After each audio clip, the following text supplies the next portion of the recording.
He died twice. The first time was under a tram while saving someone else's child. The second time, he will open his eyes as slave number 73, trapped in the body of an emaciated teenager, chained at the bottom of a pit for the condemned. And the only weapon he has left is his ability to find people's weak spots and press down on them. First comes the smell: rotten straw, someone else's sweat, sour, spoiled blood. Then comes the pain, piercing his entire body as if he'd been put through a meat grinder and reassembled from someone else's spare parts. He opens his eyes. A black stone ceiling, streaked with mold. The chain on his ankle clinks as he tries to sit up. He looks at his palms and doesn't recognize them. Thin, childlike. The skin is covered in dirt and scrapes. His nails are broken down to the flesh. Veins stand out like an old man's, though his body is only 16 years old. People are moaning nearby. He turns his head and sees a stone pit plunging dozens of meters into the depths. Dozens of people lie on straw along the walls. Some are chained. Some don't move. One is dead, and flies crawl over his exposed sclera. No one looks at the dead man. On a wooden walkway over the pit strides a large, tanned man with a scar across his eyebrow and a bamboo stick. He looks down at the slaves like a farmer at his garden. Daniel Hahn, 27 years old, San Francisco, crisis manager. The last thing he remembers is the screech of brakes and a blow to the chest. And now he is chained in a body that isn't his, in a place where he shouldn't be. Panic rises in his throat, and he does what he's always done. He counts. 11 slaves, 3 exits, 1 overseer, a stick, a knife on his right belt. He limps on his left, and right there he freezes. The overseer places his left foot carefully. He shifts his weight to his right with every step. An old injury. And more. Every 2 hours, this man walks over to the far wall and hurriedly drinks from a clay flask. He hides it back behind his belt, like one hides medicine from prying eyes. Daniel's brain clicks automatically. Injury, hiding it, addicted, afraid of authority, a pressure point, exactly the same as that of a financial director who is drowning and hiding losses from the board. He knows what to do about it. He's been doing it his whole life. And then something clicks. Not from the outside, from within. Letters hang in his mind. The immortal harem system is activated. 0 out of 9 companions. Carrier level. Dust underfoot. Find the first companion. They're broken too. Daniel reads this 3 times, closes his eyes, opens them. The inscription doesn't disappear. Harem. Immortals. Companions. Delirium. But clear delirium, with numbering, with metrics, like corporate CRM, only with women instead of clients and immortality instead of sales. He decides he's gone mad. Then he decides it doesn't matter. Madness or not, it's a tool, and a tool must be tested. A stick crashes down on his back. Pain shoots through his spine to the back of his head. The overseer yells in a foreign language Daniel doesn't know, but he understands every word. Get up, work, or move it, clay trash, clay. He hears that word for the 4th time this morning, and it carries as much contempt as was never heaped even on bankrupts in his past life. Clay means without strength, without power, disposable material, fertilizer for fields of spiritual herbs, a creature they won't even give a name. He has a number here, 73. Daniel stands up, his body sways, his knees buckle, but he stands and looks the overseer in the eye. Not defiantly, not submissively, calmly. That's how we used to look at boards of directors before explaining that their company was dead and their only chance was to listen to him. The overseer freezes for a second. He isn't used to that kind of look from a slave. He strikes again, in the ribs. Daniel falls. He gets up, looks again. The overseer spits and walks away, shifting his weight to his right leg. Cornet's mirror. That's what the system calls what flashes in his mind a second later. A translucent diagram hangs over the overseer's figure, like an X-ray superimposed on a living person. Not anatomy, structure. Like a company organizational chart, only instead of departments, there are nodes in the body. One node in the left leg flickers red. An old wound from a spiritual beast, rotting from the inside, hidden from the owner. In a month, he'll be discharged as a cripple, in debt to the doctor. Daniel reads, and for the first time this morning, something resembling a smile appears on his face. Not joy, recognition. He knows this type. A man with a secret. A man whose clock is ticking. A man to whom you can sell a solution he won't find on his own. That's his profession. For 3 days, Daniel hauls ore. Bucket after bucket up the narrow ladder from the pit and back down. His own body is weak, and every climb brings pain in his knees. On the first day, he falls twice. On the second, he learns to distribute his weight. By the third day, he carries the bucket without stopping. He doesn't train. He copies those who survive the longest. Short steps, back straight, breathing through the nose. Between climbs, he counts. People, routes. When they bring food, when they take the dead away, when the overseer drinks from his canteen. The interval is exactly 2 hours. The overseer's pain is growing. The medicine helps less and less. On the third evening, Daniel seizes the moment when the overseer moves toward the wall. He approaches as far as the chain allows and speaks quietly and without fear. Your leg will rot by the new moon. The overseer turns around and his eyes narrow. Daniel continues. I know how to treat it so the master won't notice for another 6 months. The overseer grabs him by the throat and lifts him off the ground with one hand. Daniel wheezes but names his price. Transfer to kitchen slaves. Salt, ash, cobwebs from the east wall, and a list of all the new female slaves from the last month. The overseer throws him to the ground, knocks out his teeth. His mouth tastes salty with blood. He spits and walks away. Daniel lies on the straw, missing a tooth with a swollen lip, and he smiles. A blow to the teeth means the overseer was scared, and a scared man with a problem and a ticking clock always returns to the one who offered a solution. Always. Daniel has tested this rule on 23 companies over 5 years. It has never failed. 2 days later, the overseer returns, at night, silently. He tosses a small bag of salt and ash, a web in a bundle, and a bamboo tablet with names. Daniel treats his leg, a recipe from the system. The salt draws out the pus. The ash dries it out.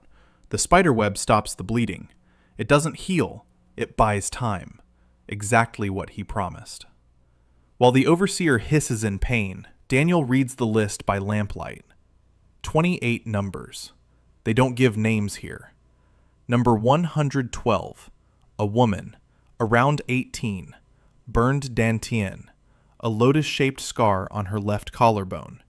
She doesn't speak. Lotus, the crest of the fallen Hua Yue house.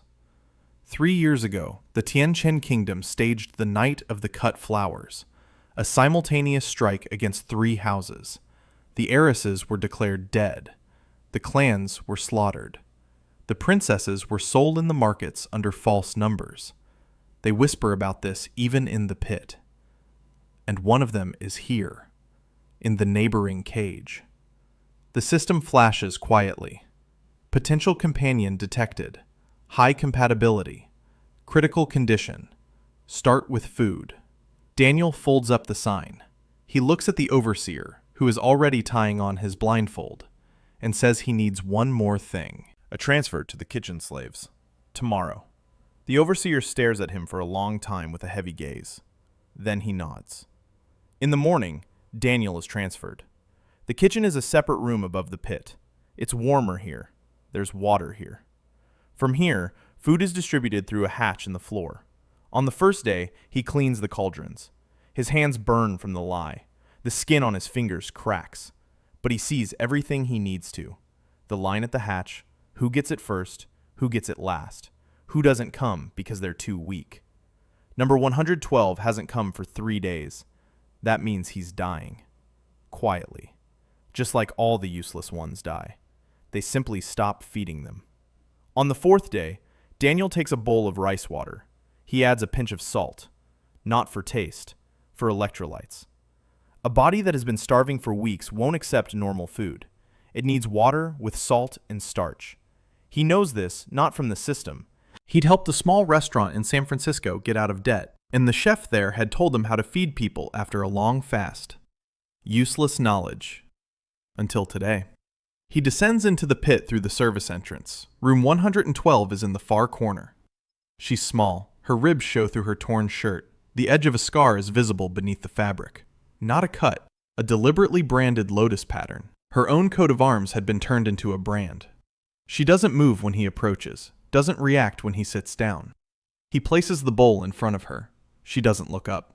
He doesn't try to persuade her, doesn't introduce himself, doesn't explain. Just sits beside her and remains silent. 10 minutes later, he gets up and leaves. The bowl remains. The next morning, the bowl is empty. Danny brought her the porridge every day, in the morning before dawn, while the kitchen was empty. He heated water in someone else's pot. He cooked the rice grains into a liquid porridge. He added a pinch of salt. Sometimes dry grass he found near the pit's walls. Number 112 didn't speak. She didn't look at him. She didn't move when he set the bowl down.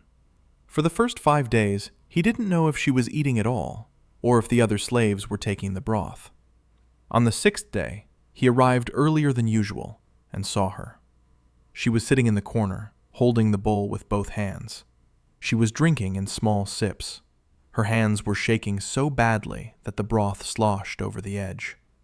There were marks from chains on her wrists, deep furrows in her skin, covered with scabs. She drank with her eyes closed.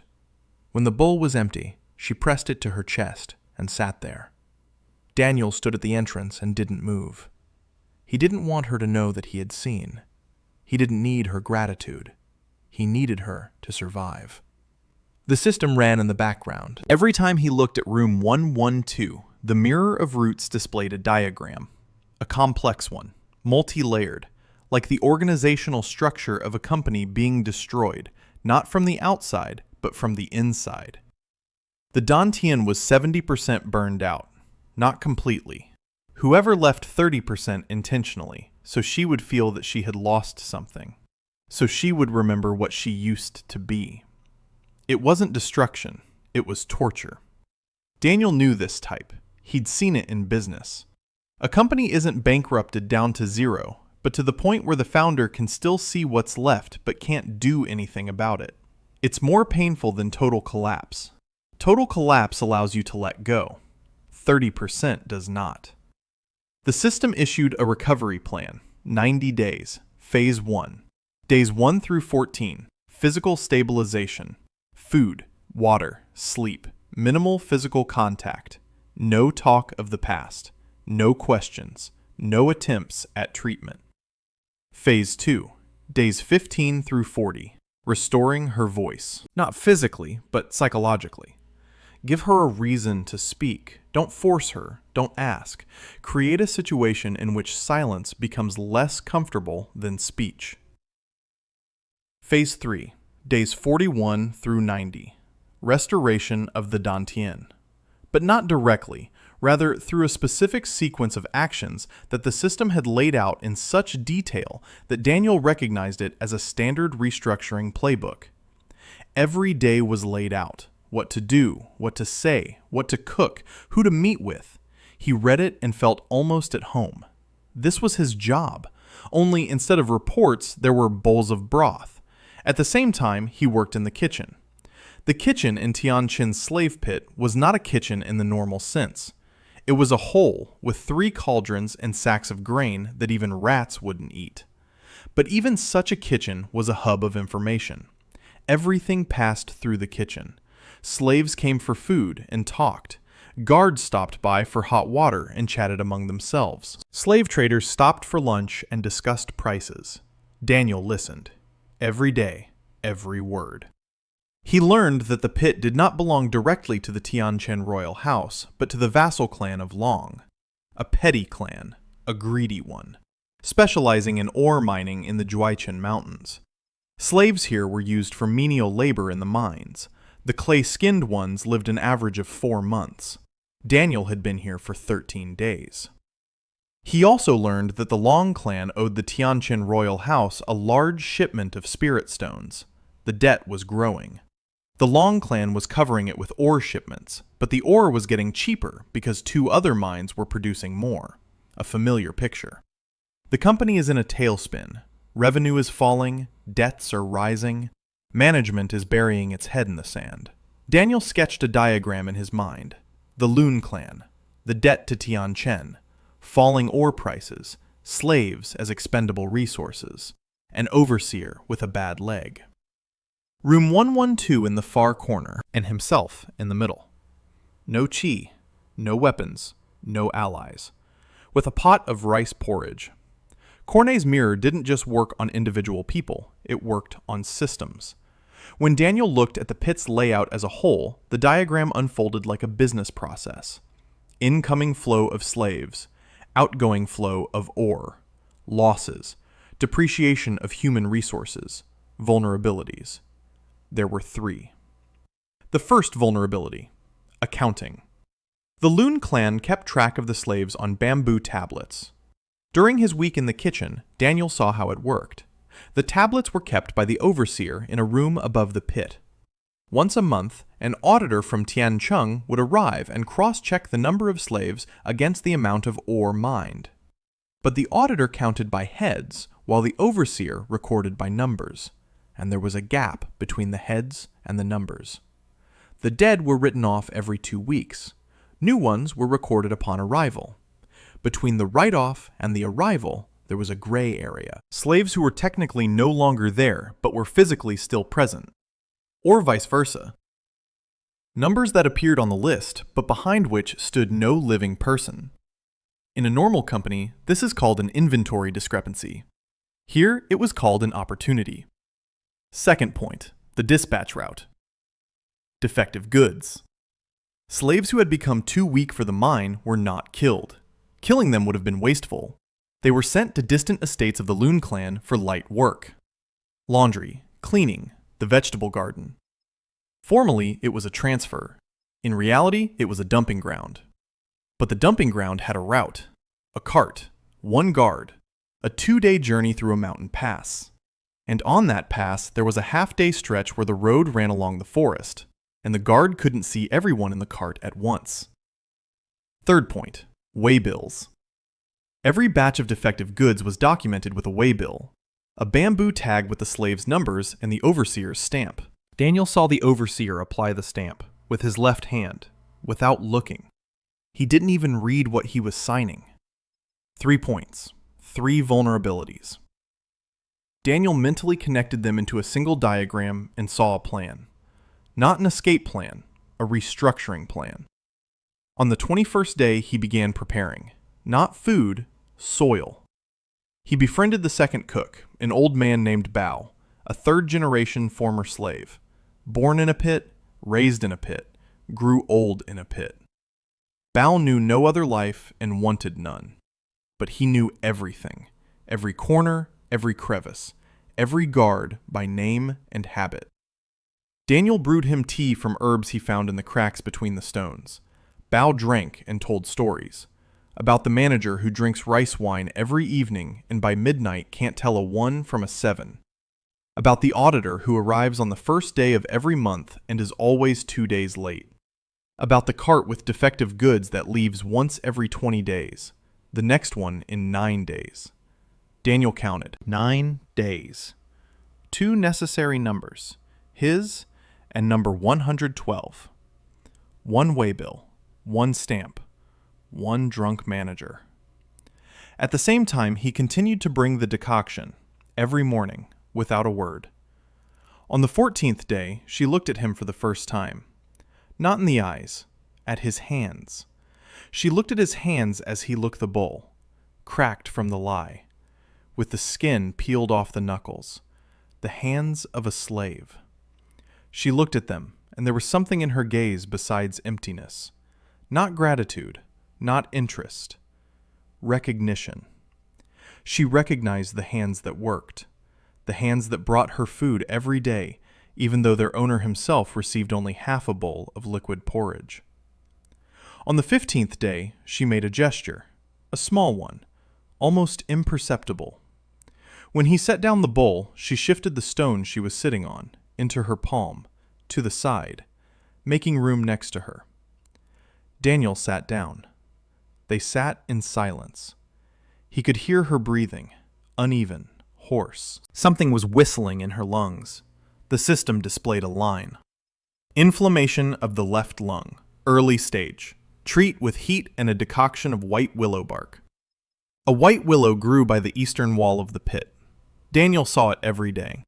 A slender sapling that had pushed its way through the stone. He tore off a piece of bark. He brewed it, added it to the morning broth. On the 17th day, the wheezing grew quieter. On the 20th, it disappeared. She still didn't speak, but now she waited for him every morning. He could tell by the way she sat, not lying on the straw facing the wall as before, sitting, back to the corner, facing the passageway. She was waiting.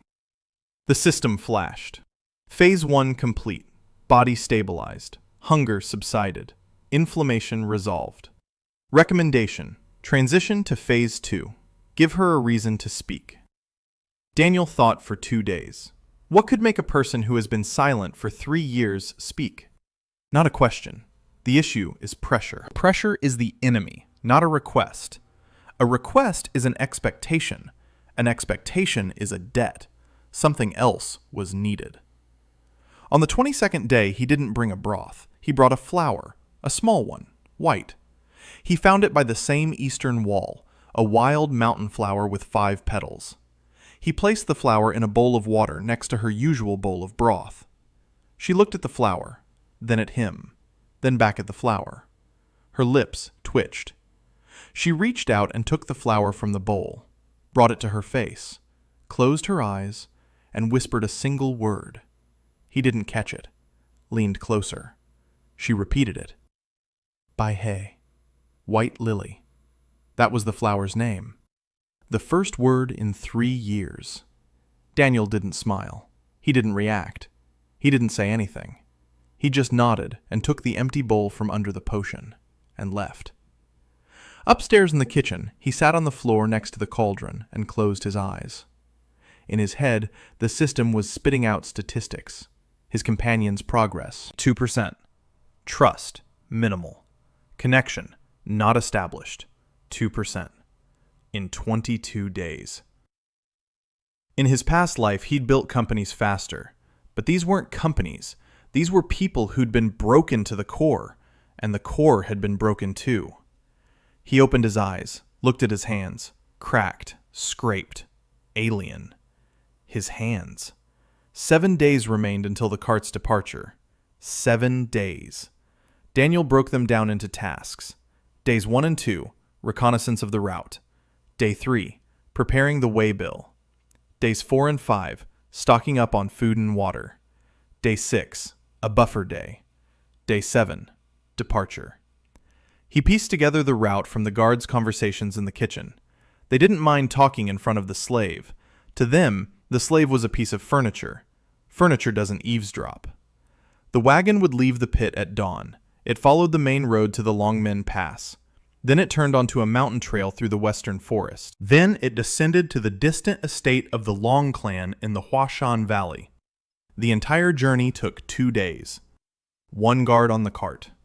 Sometimes 2, but more often just 1, because the defective goods weren't worth 2 guards.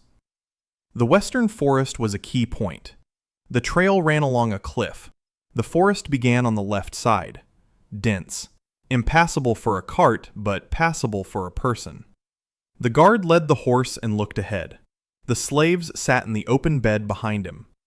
If 2 of them slipped quietly over the side at a bend, the guard would only notice they were missing when he turned around. And he turned around once every 15 minutes. A 15-minute head start. In a dense forest. That would be enough. The waybill was more complicated. A bamboo tag. The slave's numbers. The overseer's seal.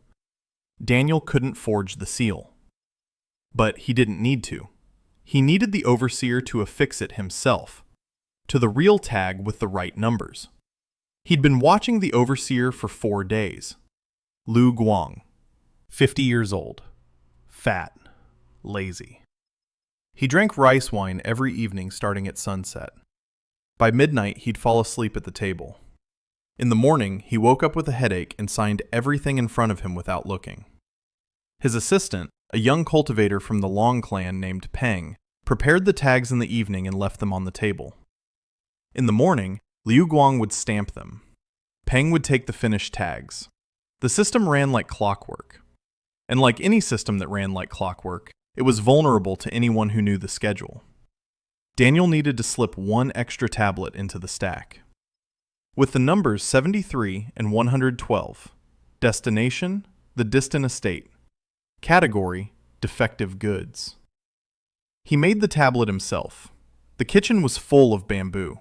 The chopsticks were made of the same material.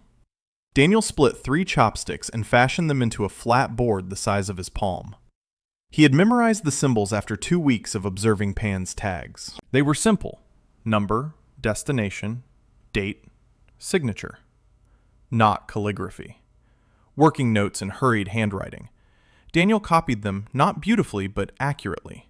Crooked, sloppy, just as Pan wrote. On the 4th evening of preparation, he slipped a tag into the stack. He waited until Pan left. He walked past the manager's desk just as he was carrying hot water upstairs. The stack lay on the corner of the desk. 7 signs. Daniel placed the 8th one at the bottom of the stack. Lu Guang would stamp all 8 in the morning without counting them. The food supply was easier. For 3 days, Daniel had been setting aside a handful of grains from the pot. Petty theft. Invisible. Cook Bao noticed on the 2nd day. He gave Daniel a long look. He said nothing. On the 3rd day, he slipped him a piece of dried fish wrapped in a rag. Daniel looked at the old man. Bao turned away toward the cauldron and muttered something about how the fish would have gone bad anyway. Both knew that wasn't true. The 6th day. The spare day. Daniel used it for something that wasn't in the plan. He went down into the pit to cell 112. He sat down next to her, and for the first time in 25 days, he spoke to her in more than a single sentence. He said he was leaving tomorrow. She didn't move. He said he wasn't leaving alone. She turned her head. Her eyes were dark and empty like 2 wells.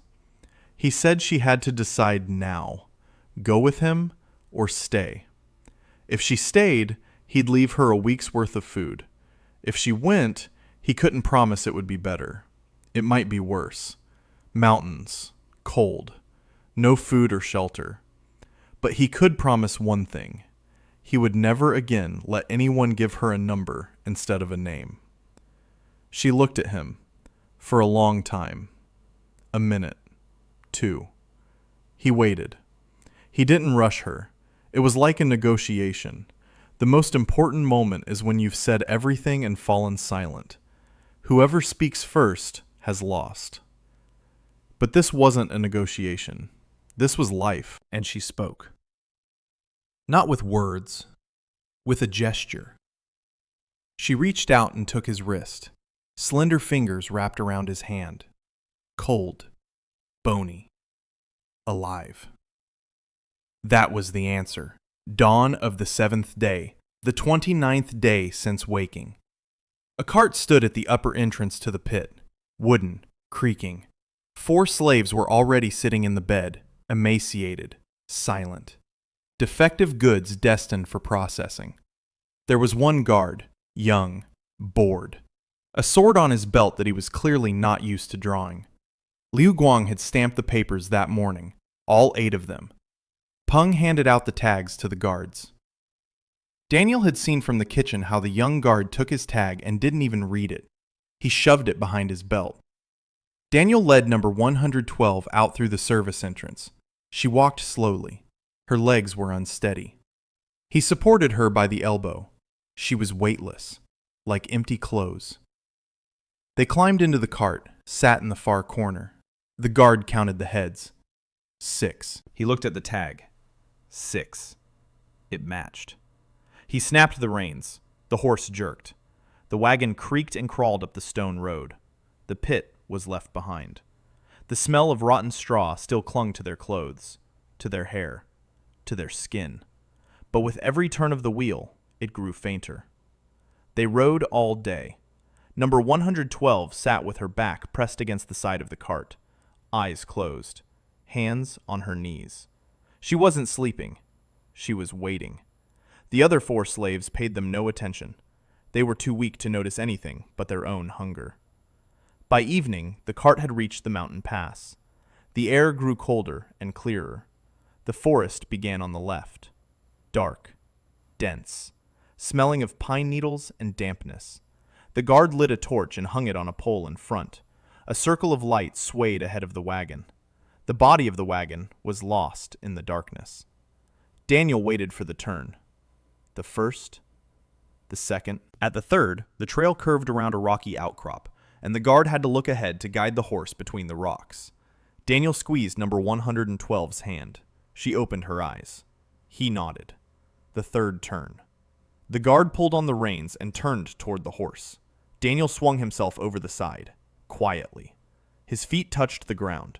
He reached out and lifted her from the wagon. She weighed nothing. They stepped into the forest. The darkness closed in on them like water. The wagon creaked past. The torchlight swayed and disappeared around the bend. Silence.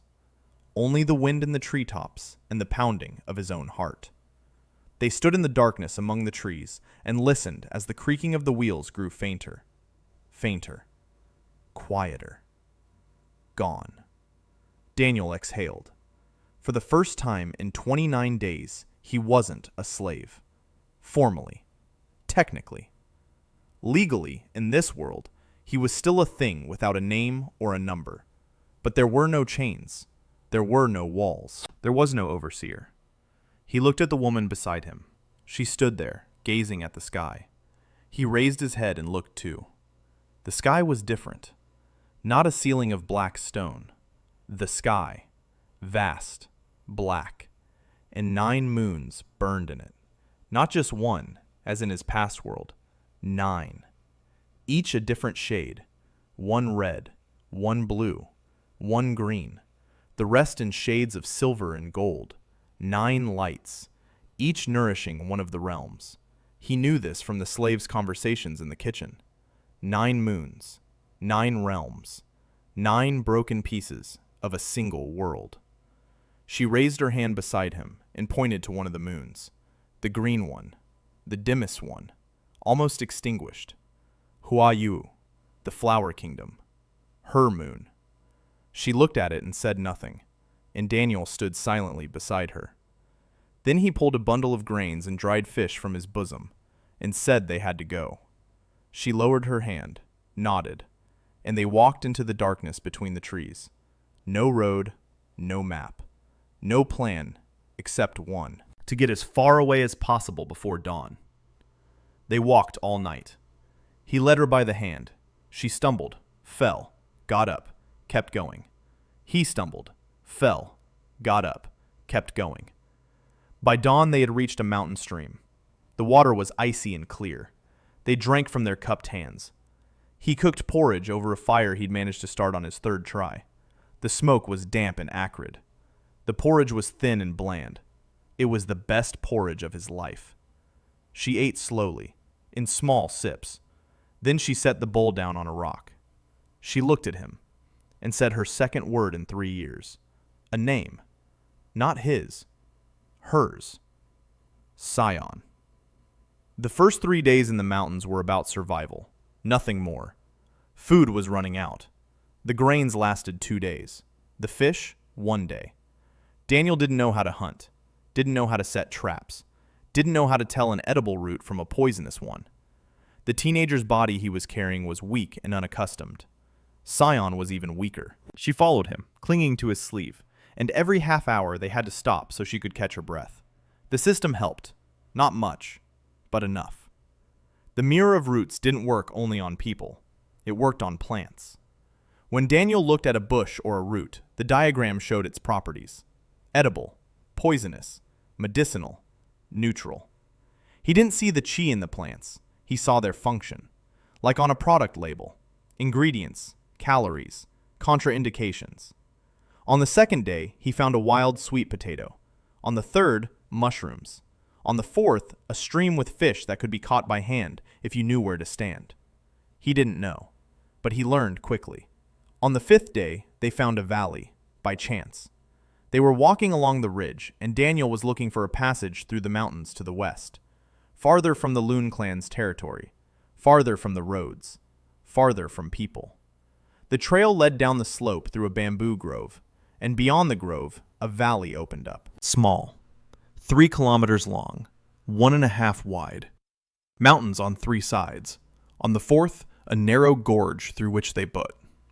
A stream ran along the bottom. At the far end stood the remains of buildings, stone walls without roofs. 3 buildings, 1 large, 2 small, overgrown with moss and ivy. Old, very old. Daniel approached the large building.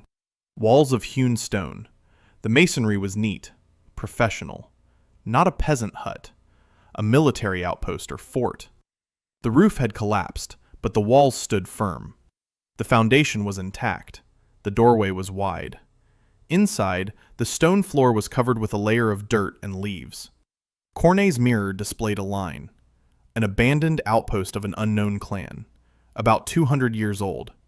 Residual qi in the foundation. Minimal. Of no interest to cultivators. Of no interest. That was the key phrase. It meant that no one would come here. No one would seek power in a place where there is no power. Daniel turned to Xion. She stood at the entrance, looking out at the valley. For the first time since he'd known her, her face wasn't blank. There was something there. Not joy, not hope, an assessment. She looked at the valley with the eyes of someone who understood something about the earth, water, and plants, and there was a spark in that gaze. He told her they would stay here. She nodded. The first week in Chingha, that was what Daniel had named the valley, Chingha, Clear River, after the stream that flowed through the center. The week was spent on the roof. Daniel chopped down bamboo. Lots of bamboo. A teenager's body couldn't hold an axe, so he used a stone with a sharp edge. His hands were covered in blood every evening. He tied the stalks together with vines and laid them against the walls of the large building. The roof turned out crooked. Rain leaked through it. He redid it. It leaked again. He redid it a third time. The third time it worked. Not perfectly, but dry. Inside, Xion cleared the floor. She raked away the dirt and leaves. She laid out a hearth in the center with stones. She found clay by the stream and sealed the cracks in the walls. She worked in silence, slowly, but precisely. Every movement of hers was measured. Her hands remembered what words had forgotten. She was the daughter of the flower kingdom, the kingdom of healers and gardeners. The people of Huaye knew how to work the earth like no one else. Even with her dantian burned out, her body remembered. The second week, the vegetable garden. Xiong found wild shoots by the stream, grasses, roots. She showed Daniel in silence, pointed at a plant, then into her mouth. Edible. Pointed at another, then shook her head. Poisonous. He memorized it. She began planting. The garden beds by the house. Straight. Neat. Hands that had been in chains for 3 years were now digging the earth. And to that earth it didn't matter that their owner had no qi. The earth didn't care. The system updated the progress. Companion. Huayue Sion. Recovery progress. 7%. Physical condition. Improving. Psychological condition. Unstable. Recommendation. Do not force contact. Give her space and a task. She already had a task. The garden. The house. Survival. Sion worked every day, silently, intently, and every evening she sat by the hearth and watched the fire. Sometimes she raised her hands and wiggled her fingers, as if weaving something invisible. Daniel asked the system. The mirror of roots replied. She is trying to direct her qi, reflexively, like a former pianist moving her fingers in her sleep. Her dantian is 70% burned out. 30% is active but blocked by trauma. Her body remembers how to heal, but it can't. It was that very 30%, a company with a zero balance but surviving assets. The accounting is broken. An audit is needed. But the audit could wait. First, the basic needs had to be met: food, water, shelter, safety. The third week, the perimeter. Daniel walked the entire length of the valley, on foot, 2 days. The gorge at the entrance was narrow, 2 people abreast. The passage could be blocked with a single barricade. On the other 3 sides, mountains, steep, impassable without equipment. The valley was a natural fortress. Not perfect, but for 2 people without weapons or supplies, sufficient. He built a barricade of logs and stones in the gorge. Not a wall, an obstacle that would slow down anyone who entered. Enough time to see and hide. Fourth week, plan. Daniel sat down on a rock by the stream and took out a flat piece of bamboo, smooth, white, like a presentation board. With a burnt stick, he began to draw an organizational chart: 9 kingdoms, 9 houses, connections, conflicts, resources, debts. He drew what he knew, from the slaves' conversations, from snippets of information in the kitchen, from the words of guards and merchants. The picture was incomplete, like a financial report with half its pages torn out. But even from the remaining pages, one could see the structure. Tianchen at the top, the middle kingdom, the strongest. It controls the center of the continent and the trade routes. 3 years ago, it destroyed the houses of Huayue, Luoyang, and Beihan. It appropriated their treasuries of souls. The remaining 6 kingdoms are silent, not because they agree, because they are afraid. 3 fallen houses: Huayue, Luoyang, Beihan. Flowers, fire, ice. The heiresses are presumed dead, but one of them sits 10 meters away from him, watering a garden bed. The 7th prince of Tianchen, Zhou Lian, the one who burned the Dantian, the one who left 30% so they would be remembered. The decree of severed roots. Anyone harboring survivors is exterminated to the 7th generation. A bounty on the princesses' heads. Spiritual stones that can buy a small kingdom. Daniel stared at the map, a stick in his hand, barefoot, dirty, without chi, without money, without allies. With a broken princess and a garden of wild sweet potatoes. Against an empire that grinds kingdoms to dust. The system flashed. Carrier's current assets. 1 companion. Condition critical. Territory. An abandoned valley. Military strength. None. Finances. None. Connections. None. Reputation. None. Overall assessment of position. Hopeless. Recommendation. Not recommended to die. Daniel smirked. He'd seen companies in worse shape. No, he hadn't. This was the worst he'd ever seen. But the principle was the same. You don't start with what you need. You start with what you have. He had a valley, a roof, water, a vegetable garden, 1 woman who had started to speak and knew how to heal, and a system that revealed cracks in people. It wasn't much, but it was enough for the first step. He marked a dot on the map, Chingha, their valley, and he circled it. Headquarters. A few days later, he found a stone niche in the ruins of a second building. Inside was a bundle of oil-stained cloth. Inside the bundle were 3 silver coins and a note he couldn't read, an ancient language. The system translated it. To whoever finds this place, the valley is clean, the water is safe, the northern slope is rich in iron ore. Take care of it.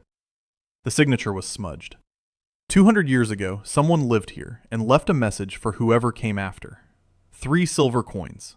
Not a fortune, but in a small provincial town, 3 coins can buy a sack of grain and a couple of tools. Daniel clenched the coins in his fist. He looked at Sion, who was sitting in the garden bed, sorting through seeds. He told her he needed to leave for 3 days. She looked up. In her eyes flashed something he had seen before, only through the mirror of roots. Fear. Fleeting. Almost imperceptible. She was afraid he wouldn't come back. He sat down next to her, looked her in the eyes, and told her he'd be back in 3 days with the tools and grain, that the valley was safe, that the barricade was holding, that if anyone came, she needed to go to the cave on the northern slope they had found yesterday. She looked at him. Then she nodded. With a single movement, brief, decisive. He left at dawn. 3 silver coins in his belt, an empty sack on his back. For the first time in 40 days in this world, he was walking alone. The town was called Lushan, small, dirty.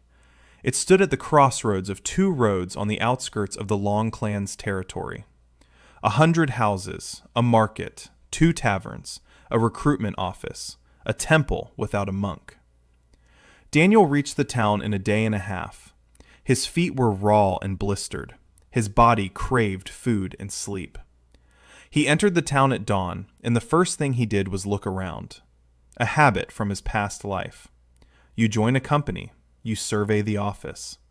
Who walks with a straight back? Who sits slumped over? Where the coffee machine is? Where the line is? Where there isn't one? Here, instead of an office, there was a market. Instead of employees, there were merchants and passers-by. But the principle was the same. The market was sparse. Half the stalls were empty. Goods were expensive. Few buyers. The merchants' faces were sour. The town's economy was ailing.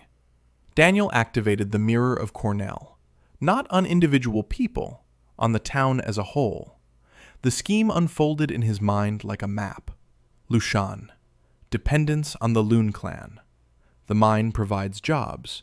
Workers spend money in town. The mine is dying. Ore is getting cheaper. Workers are being laid off. Money is flowing out. The town is emptying. A classic single-industry town economy. He'd seen this 10 times before, and he knew how it ended. Complete collapse in 2 or 3 years, or the arrival of a new player. He walked into the market, 3 coins in his belt. Each one had to be spent with a surgeon's precision.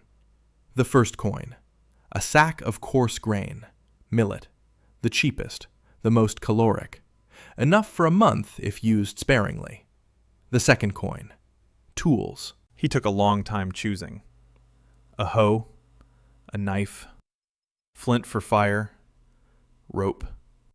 He didn't have enough for everything. He took the knife and the rope. A hoe can be made from a stone and a stick. He already had a belt. He'd found it in the mountains. Third coin. He didn't spend it. He saved it. A reserve. Always keep a reserve. Rule number 1 in crisis management. While he walked through the market, Kornai's mirror worked non-stop. Every person in his field of vision received their own line. A fabric merchant, afraid of losing face in front of his wife. His business has been losing money for 3 months. A fishmonger, owes money to the local tax collector, pays in kind, hates every day. A blacksmith at the far stall, old, tired, a master of his craft but no orders for 3 months. Drinks, hides it from his apprentice. The lines flowed and flowed. Daniel memorized it all, not because he needed it right now, because information is an asset. Even useless information becomes useful when the context changes. Around noon, he walked into the second tavern, small, dark, empty except for an old woman behind the bar and 3 people in the corner. Daniel ordered hot water, the cheapest thing you could order without raising any questions. He sat by the wall. He drank. He listened. The 3 in the corner were discussing the arena, an underground fighting arena in the basement behind the employment agency building.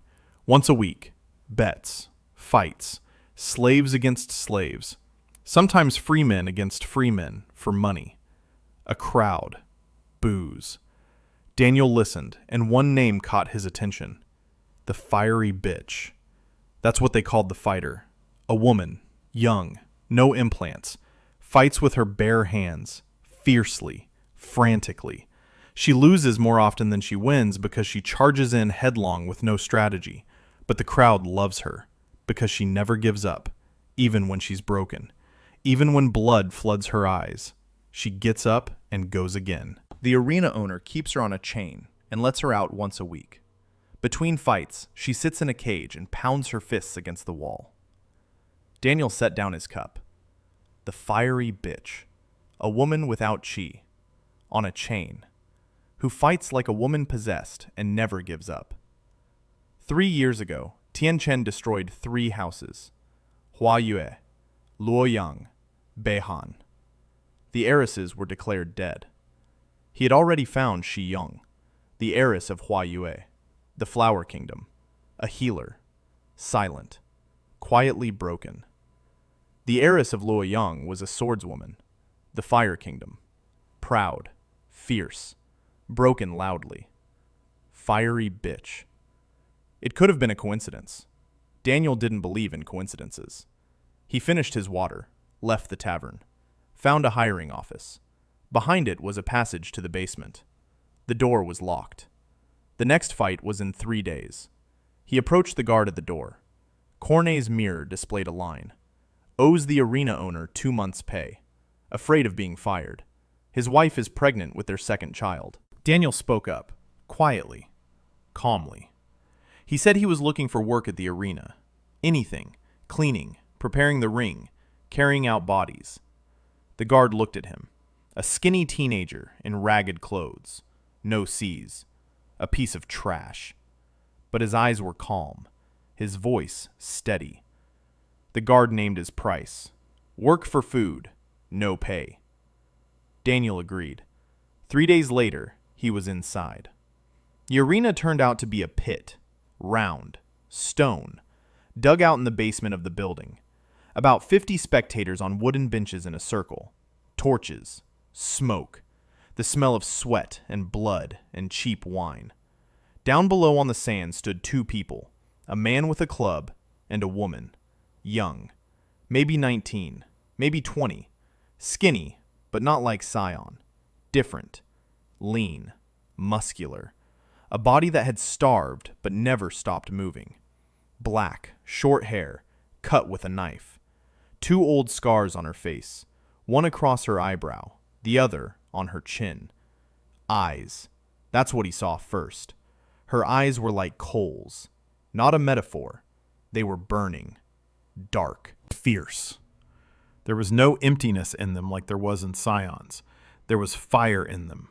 Uncontrollable. Destructive. Burning not the enemy, but herself. Cornet's mirror unfolded. The diagram. The dantian is 80% burned out. 20% are active but deformed. Qi does not flow through the channels but chaotically, like electricity through bare wires. Every blow she strikes burns her from within. She is literally burning. Slowly, steadily. Irreversible unless intervention occurs within 6 months. Bottom line, potential companion. Compatibility, high. Condition, critical. Prognosis without intervention, death in 6 months. Recommendation. The approach requires a fundamentally different strategy than for a single companion. Aggression, distrust, suicidal combat tactics. She moved forward. The man with the club swung. She didn't dodge. She took the blow to the shoulder. There was a crack. She didn't stop.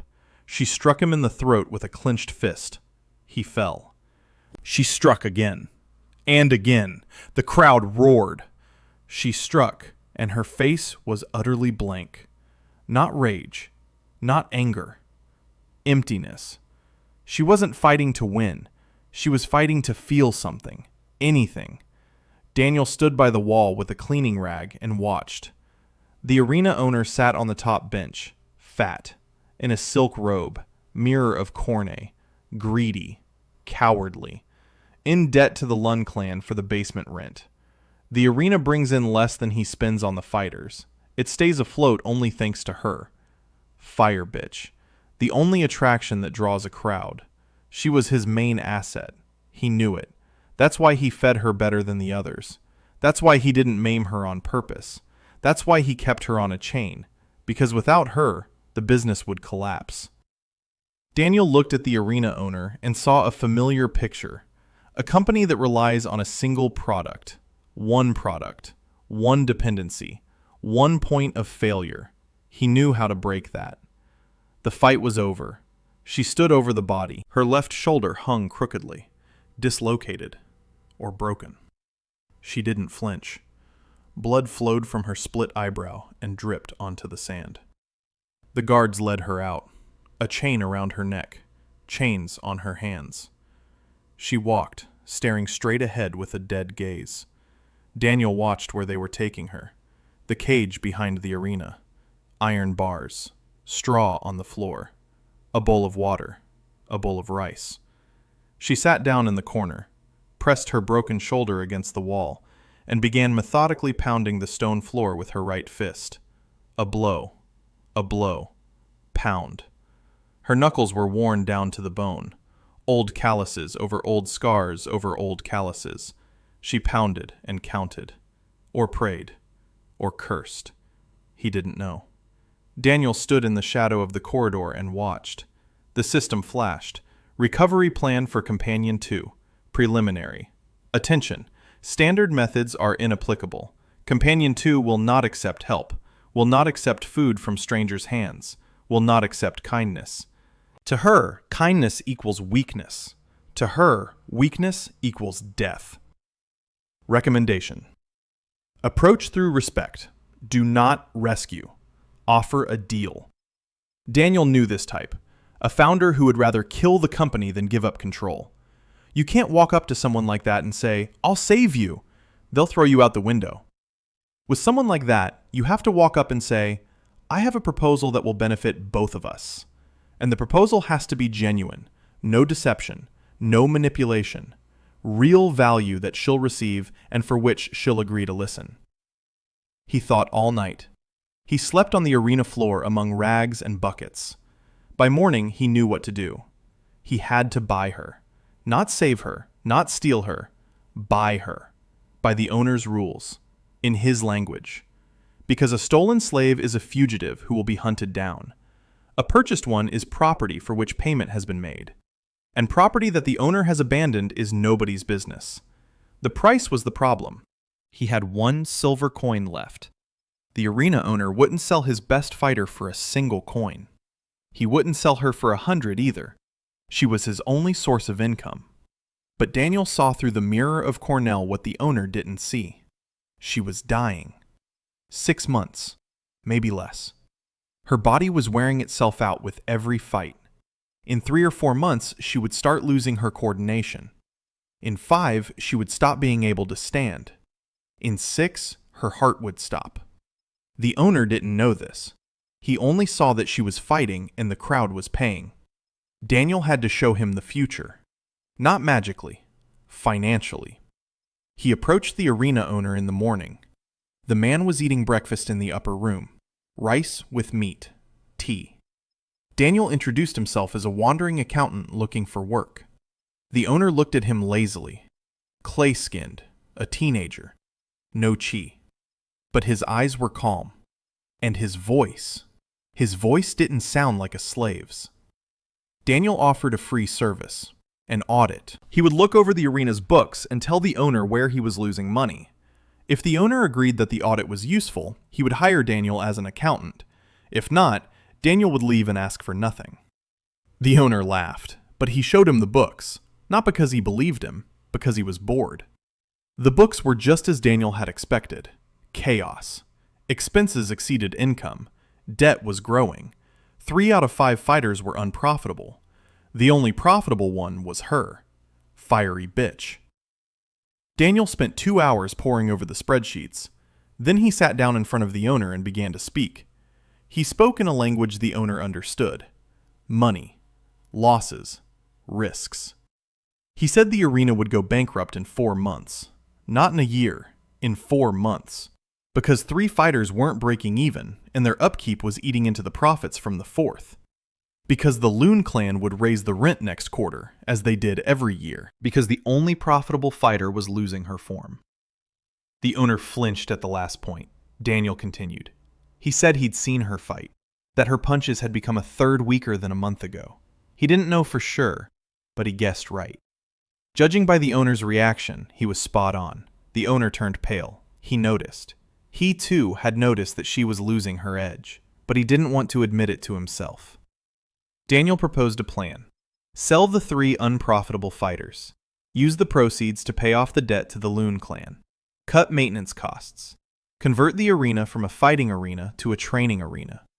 The mercenaries needed somewhere to train. A training arena meant a steady income without the expense of fighters.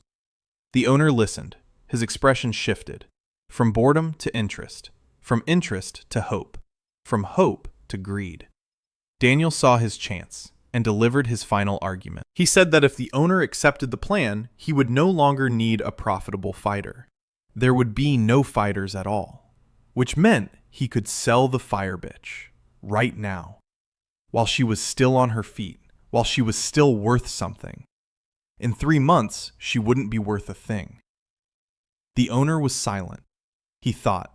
He calculated. The cornet mirror displayed a line above his head. He wants to believe. He's afraid.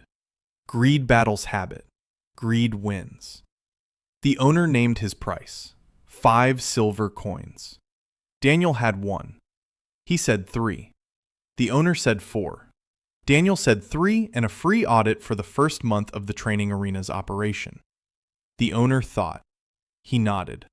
3 coins. Daniel had 1. He asked for a day. The owner gave him 2. Daniel went out onto the street. 1 coin. He needed 3. In 2 days. He stood in the market square of Lushan and watched the people. Cornet's mirror was working. Lines above their heads. Cracks. Pain. Secrets. Needs. Somewhere among these people were the 2 silver coins he could earn in 2 days. He just hadn't figured out how yet. He began walking through the market. Slowly. Carefully. Listening. Watching. Reading the lines. A blacksmith at a stall in the distance. A master. No orders. Drinking. Daniel approached. Talked. Found out. The blacksmith used to forge weapons for the cultivators. Good. High quality. But the cultivators had left these parts when the Loon clan's mine took all the resources. No orders. The workshop was idle. The skill was there, but the market wasn't. Daniel looked at the workshop. Tools. Horns. Metal. Idle capacity. Then he looked at the hiring office across the street. Mercenaries. Guards. People who need weapons and weapon repairs, but who go to the blacksmith in the neighboring town because they don't know about this one. The connection was obvious. A skilled blacksmith with no clients. Clients with a need, but no blacksmith. Daniel offered the blacksmith a deal. He would bring 3 clients today. If at least one ordered work, the blacksmith would pay Daniel 1 silver coin. The blacksmith looked at him as if he were mad. Then he shrugged. In 3 hours, Daniel brought 5. He simply walked into the hiring office and talked to the mercenaries. Cornet's mirror showed which of them needed a sword repaired. Who needed a knife? Who needed arrowheads? He directed them to the blacksmith. By evening, the blacksmith had 3 orders.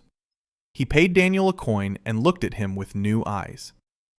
1 coin toward the goal. 1 day. Daniel earned the 2nd coin that morning. The fishmonger. He owes the tax collector, pays in kind. The tax collector takes the best fish and sells it through his contact at the neighboring market.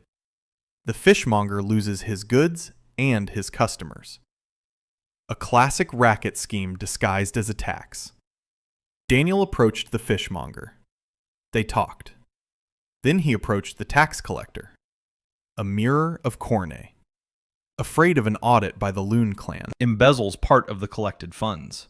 His wife left him. He drinks in the evenings. Daniel didn't threaten him. He didn't blackmail him. He simply told the collector that he'd heard the Loon clan was sending auditors to provincial towns this month. If an auditor discovered that the collector was accepting payment in kind rather than silver, it would be a problem. What if the collector settled accounts with the fishmonger in silver at the standard rate? Then the books would be in order by the time of the audit. The collector turned pale. He spoke with the fishmonger. He switched to silver. The fishmonger regained control of his merchandise. Out of gratitude, He gave Daniel a coin and a bundle of dried fish. 3 coins. Daniel returned to the arena owner.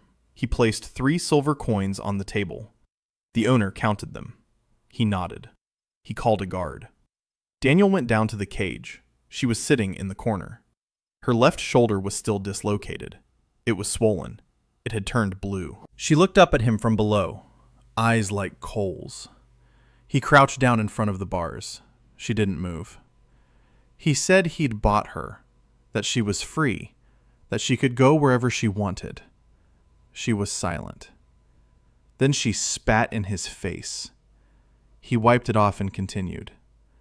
He said she had 6 months left, that her chi was burning through her meridians, that in 3 months she wouldn't be able to make a fist. In 5, she wouldn't be able to stand. In 6, her heart would stop. She listened. Her eyes didn't change. She knew. She already knew. He said he could fix it. Not him personally, but he knew a man, a doctor, who could, if she agreed to go with him. She was silent for a long time, a minute, 2. Then she asked, the first words he'd heard from her. She asked what he wanted in return. Her voice was hoarse, low, like the metal scraping against stone. He answered, nothing now. When she was healthy, he would offer her a job. She could refuse, without consequences. She looked at him. Then she laughed, briefly, bitterly, without joy, and told him to open the cage before she changed her mind. He opened it. She stepped out, stood up. She staggered. He reached out his hand. She slapped his hand away and walked on her own, to the door, out onto the street, into the light. She stood in the doorway and squinted at the sun. Daniel stood behind her and thought that the second member of the board of directors would be significantly more difficult than the first. The return trip took 3 days instead of 1.5. Arya walked slowly, not because she couldn't go faster, because she didn't want to. She stopped every 20 minutes and looked back, not at the road, at the sky, at the trees, at the stones under her feet. For 3 years, she had seen nothing but the walls of her cage and the sand of the arena. The world beyond the bars was new to her. She looked at it with suspicion, like a beast released from a trap, waiting for the trap to snap shut again. She kept her left shoulder pressed against her body, swollen, blue. Daniel offered to set it. She said she'd do it herself. He didn't argue. An hour later, she walked over to a tree, braced her shoulder against the trunk, and gave it a tug. A crack. A short growl through clenched teeth. Her shoulder popped back into place. She turned to him, and her face was wet with sweat, but her eyes were calm, like someone who'd done this before. Daniel asked how many times her shoulder had been reset in the past 3 years. She said she'd stopped counting after the 20th. They walked in silence. Arya didn't ask questions, didn't ask where they were going, didn't ask who he was. She didn't ask why he had bought her out. She just walked. And every few minutes she clenched and unclenched her fists. A habit, a reflex, a body that for 3 years had known only one action: to strike. On the second day of their journey, Daniel stopped by a stream and built a fire. He cooked millet porridge, thick, with dried fish. He set it down in front of her. She looked at the bowl, then at him. Then she took the bowl and walked 10 paces away. She sat with her back to a rock, facing him. She ate without looking up, like a predator eats. One hand on the bowl, the other free, ready to strike if he approached. Daniel ate his portion and didn't look at her. He gave her space. That evening, she fell asleep first, or pretended to. He noticed that the knife he'd used to cut the fish was gone. She'd taken it while he wasn't looking. He didn't ask for it back. She needed the knife more than he did, not for food, for a sense of control. On the 3rd day, they reached the gorge leading to Chingha. Daniel stopped at the entrance. He was supposed to warn her, not Aryu, Sion. He had left Sion alone for 5 days instead of 3. He had promised 3. 5 days had passed, and he was returning not alone, but with a strange woman, aggressive, dangerous, loud. Everything Sion was not. The system issued a warning. Attention. Compatibility between companions 1 and 2 low. Conflict of temperaments. Risk of regression in companion 1 upon contact with an aggressive element. Recommendation. Prepare companion 1 in advance. It was too late for that. He would prepare her on the fly. He asked Aryu to wait at the entrance. She looked at him suspiciously. He said there was a man inside waiting for him, and he wanted to warn him. Arya asked who. He said he would explain later. She shrugged her healthy shoulder and sat down on a rock. He entered the gorge. He walked past the barricade. He came out into the valley. Sion was standing by the garden beds, alive, unharmed. She turned when she heard footsteps, and he saw something on her face that he had never seen before. Relief. She had been waiting for him, waiting and afraid that he wouldn't return, and he had returned. And she stood there looking at him, and her hands, which she had been hiding in her sleeves, dropped to her sides, opened. He approached, set down the sack of grain, said he'd been delayed because he'd found someone, that this woman was wounded, that she needed help, that she would live with them. Sion listened. Her face closed off again, not empty like before, closed off, wary. She nodded, with a single movement. Daniel returned to the ravine and brought Aryu. Aryu entered the valley and stopped. She looked around. A house, a garden, a stream, mountains. Then she looked at Sion. Sion stood by the garden beds and looked at Arya. 2 women, both broken, both scarred, both with scorched dantian. One as quiet as water, the other loud as fire. They looked at each other and said nothing. Arya spoke first. She asked what kind of hole this was. Sion didn't answer. Arya snorted. She turned to Daniel and asked where her cage was. He said there were no cages. She could sleep in the house or outside, as she wished. Arya chose the street. For the first week, she slept at the entrance to the gorge, on the bare ground, wrapped in a rag, with a knife at her side. She didn't go inside the house. She didn't go near the hearth. She didn't talk to Sion. She ate what Daniel left for her on a rock by the gorge, like for a wildcat. He didn't insist.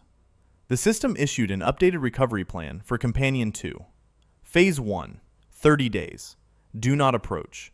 Do not help. Do not treat.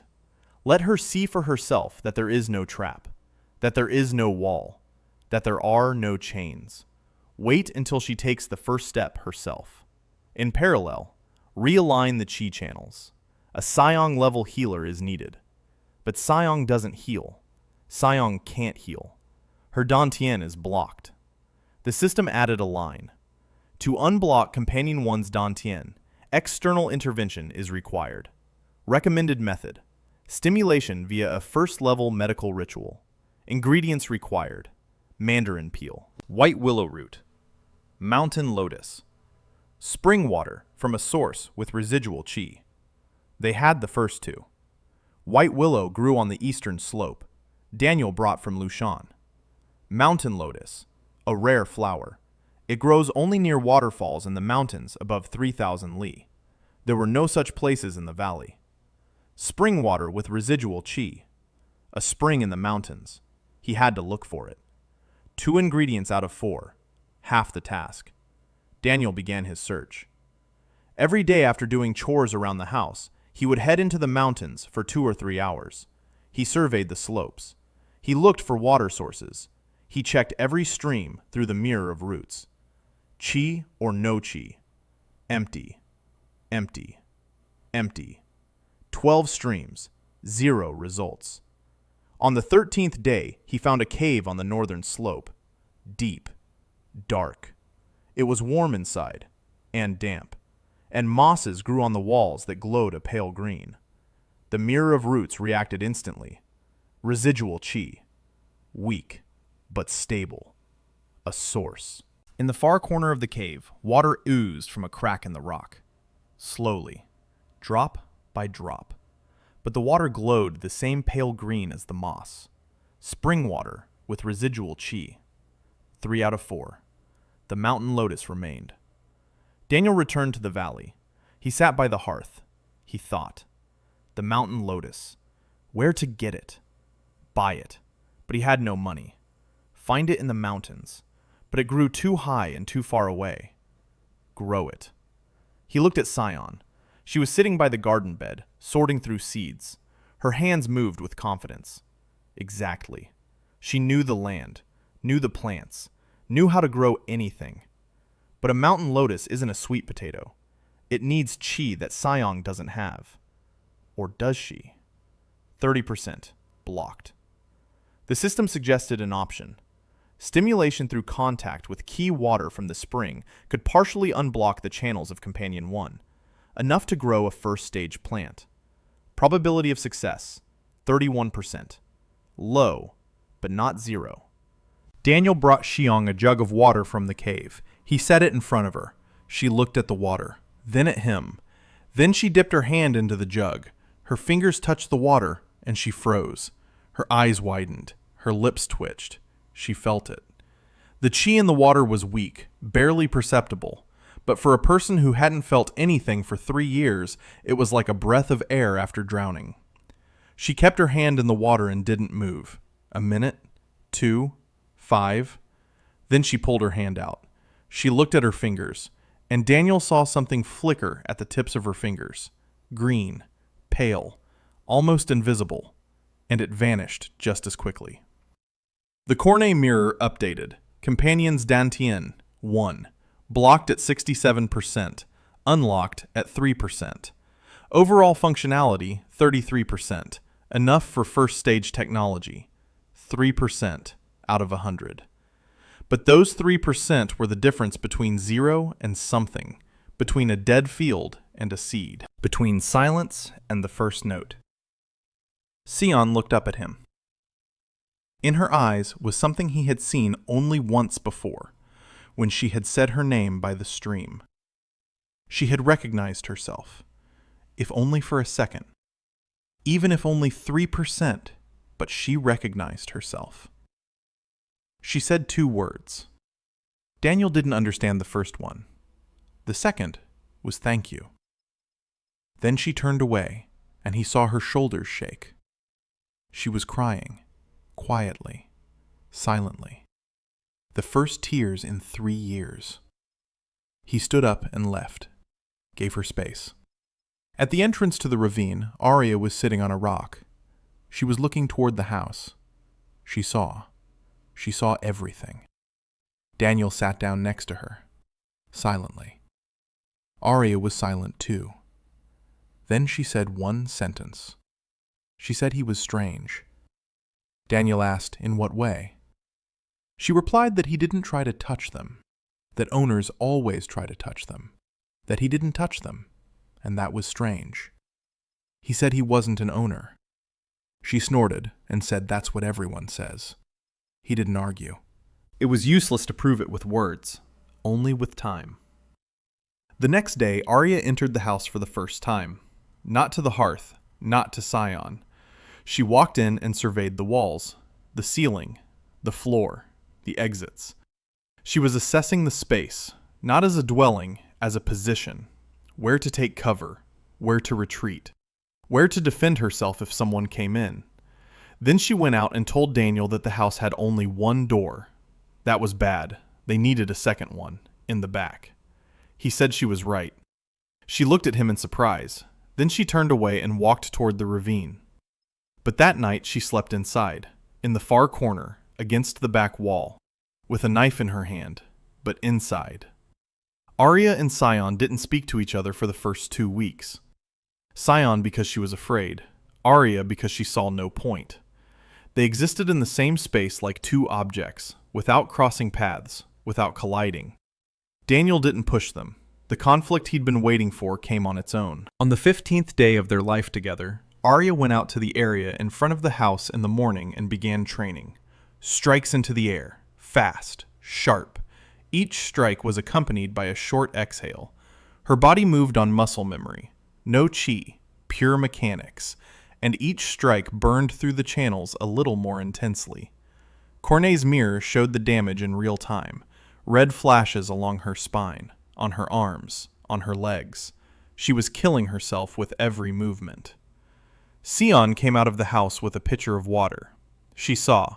She stopped. She watched. Arya noticed her gaze, turned around, snapped, "What are you looking at?" Sion didn't answer. Set down the jug, walked toward Arya, slowly. Arya tensed, her fists clenched.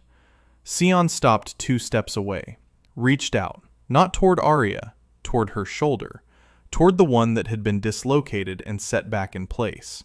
Her fingers hovered a centimeter from her skin. Arya stepped back, said, "Don't touch me." Sion didn't lower her hand. She stood there. She waited. Arya looked at her slender fingers, at the scars from chains on her wrists, at the eyes that held no threat. There was silence. There was patience. There was a single healer facing a single fighter. Arya didn't move. She didn't strike. She didn't leave. Sion placed her fingers on her shoulder, and Arya flinched. Not from pain, but because the touch was gentle. She had forgotten what a gentle touch felt like. Sion kept her hand on her shoulder for 30 seconds. Then she took it away, turned around, went into the house. Arya stood on the landing and watched her go. Then she sat down on the ground. She rested her hands on her knees. And for the first time since she'd been in Chingha, she didn't clench her fists. 2 months in Chingha. 63 days since waking up in the pit. Daniel sat on a rock by the stream and drew with a burnt stick on a bamboo plate. Not a map, not a diagram. A table. Names on the left, tasks on the right, deadlines, metrics. He called it the project dashboard. Seong, physical recovery, 70%. Psychological, 40%. Dantian, 33% functionality. Healing skills, initial stage restored. Works with plants, prepares decoctions. Grows medicinal herbs from seeds she gathered herself in the mountains. Arya, physical condition, 60%. Seong treated her shoulder every 3 days with a white willow decoction. Arya let her, silently, without thanks. But she let her. Chi channels. The deterioration has slowed. It hasn't stopped. It has slowed. Seong lacked the strength to intervene in the damaged channels. For that, she needed mountain lotus, which they didn't have. Psychological condition. Arya. It's complicated. She trained every day, twice a day, striking in the morning, running through the valley in the evening, 15 laps. She couldn't stop. A body that had known nothing but combat for 3 years didn't know how to rest. Rest was emptiness. And emptiness was the place where the memories she didn't want to touch lived. Daniel didn't try to stop her. Instead, he gave her a task: guarding the perimeter. He said the valley was vulnerable, that the barricade in the gorge was good, but not enough, that he needed someone to check all the approaches, all the trails, all the points from which one could enter unnoticed. Arya set to work like a starving person on food. She spent 4 days surveying every meter of the perimeter. She found 2 trails Daniel didn't know about, one through a crevice on the eastern slope, the second through a dry riverbed to the south. Both could be blocked.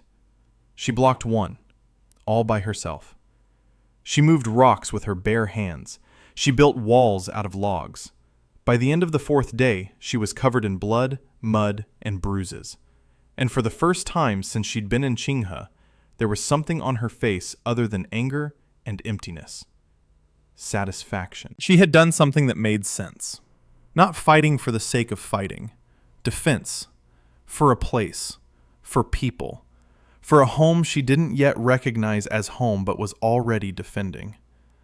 The system updated her progress. Companion 2. Trust. 8%. Low, but rising. The third problem was more serious than the first 2. Money, food, resources. The sack of grain from Liu Shan was almost gone. Xiong's garden yielded greens and roots, but no grains. Fish from the stream was an unreliable source. The valley could feed one person, barely two, not three. Daniel needed money, or a trade route, or both. He remembered the blacksmith from Lushan, the one to whom he'd brought 5 customers in 3 hours. The blacksmith had paid him a coin, but the coin wasn't the main thing. The main thing was that the blacksmith looked at him with new eyes, as a person who could do what the blacksmith couldn't: find customers, match demand with supply, see the market. In his past life, that was called consulting. Here, it was called being useful. Daniel went to Lushan for the second time in 2 months, this time with a concrete plan. He offered the blacksmith a permanent partnership. Daniel would bring in customers, the blacksmith would pay a percentage of each order. Not in silver, in goods, grain, cloth, tools. The blacksmith agreed without hesitation. In a week in Lushan, Daniel struck 3 more such deals. A cloth merchant. For him, Daniel found a wholesale buyer from a caravan that passed through the city once a month. An innkeeper. For her, Daniel put together a menu of cheap dishes that could be cooked in large quantities and sold to mercenaries. An old herbalist on the edge of the market. Daniel brought her 3 clients from the hiring office, mercenaries who needed potions for the pain after training. Each deal brought not money, but goods: grain, dried meat, fabric, 2 sacks of flour, a bundle of herbs. Daniel hauled all of this up into the mountains on his back. The teenager's body had grown stronger over the past 2 months. He could carry 20 jin of cargo and cross a mountain pass in a day. Not quickly, not easily, but he could. Between trips to Lushan, he worked on what the system called the restoration plan for Companion 1. Phase 3, unlocking the Dantian. For this, he needed a mountain lotus, the 4th ingredient, which was missing. Ji Young tried to grow it. She took wild lotus seeds from a stream, an ordinary one, not a mountain one. She planted them in a clay pot with water from a cave spring. Every day she held her hands over the pot and tried to direct her 3% of qi into the seeds. The mirror of roots showed the process. Thin green threads stretched from her fingers to the ground, weak, trembling, fading after a few seconds, but with each passing day for a second longer. In the second week of her attempts, a sprout broke through the soil, green, tiny, an ordinary lotus. Not a mountain lotus, but alive, grown by her hands, her qi, her will. Sion looked at the sprout, and her face was as Daniel had never seen it before. Alive. She was a healer. She grew and healed. And now she had grown something again. Let it be an ordinary lotus. Let it be without power. But she had grown it. The system updated the progress. Companion 1. Psychological recovery. 55%. Connection with host. Established. Level. Initial. Growth resonance. Activated. Dividends. Minimal. Daniel felt it that night, a gentle warmth in his chest, as if someone had placed a warm stone on his solar plexus. Not chi, not power. Foundation. The first layer of the base upon which something greater would one day stand. Growth resonance. When his companion advanced, he received dividends, a crumb of her power. Xion took a step, a small one, the first, and he felt the echo. It was working. Not quickly, not dramatically, but it worked. The problem of the mountain lotus remained. An ordinary lotus was no good for the unblocking ritual. A mountain lotus was needed. One with qi, one that grew only in mountains higher than 3,000 li. Daniel thought about it for 3 days. On the 4th day, the answer came from where he least expected it. Arya. She was sitting by the fire that evening, sharpening the stolen knife on a stone. Daniel sat across from her, drawing on a piece of bamboo. Sion was preparing a decoction inside the house. Without looking up, Arya said there was a waterfall in the mountains to the northwest. She had seen it when Daniel was in Lushan and she had been patrolling the perimeter. High up, a 4-hour climb. Water falls from a cliff into a lake. Around the lake, rocks covered in moss and flowers. White, 5-petaled, growing right out of the rock by the water. Daniel stopped drawing. He looked at her. She kept sharpening the knife. She didn't look at him. Her face was stony. She mentioned it in passing, as if by accident, as if she didn't care. But she remembered. She remembered because she saw how Sion sat over the pot with the lotus every day, and she saw how Daniel leafed through the bamboo slips with records about the mountain lotus every evening. She put the pieces together, and told him, in passing, as if by accident. Daniel said thank you. Arya told him not to thank her. She had simply described the terrain. In the morning, Daniel set off toward the northwest, a 4-hour climb, a steep slope, slippery rocks. Once he lost his footing and slid 20 meters down the scree. He scraped the skin off his hands and knees. He got up. He pressed on. The waterfall was where Arya had said it would be, a narrow stream of water falling from a 30-meter cliff into a round lake. Around the lake were boulders covered in moss, and flowers were growing on the rocks right at the water's edge. White, 5-petaled, small. Kornai's mirror confirmed it. Mountain lotus, first stage. Chi content, low but sufficient. Daniel carefully dug up 3 stems with their roots, wrapped them in wet moss, put them in his bosom, and he went down.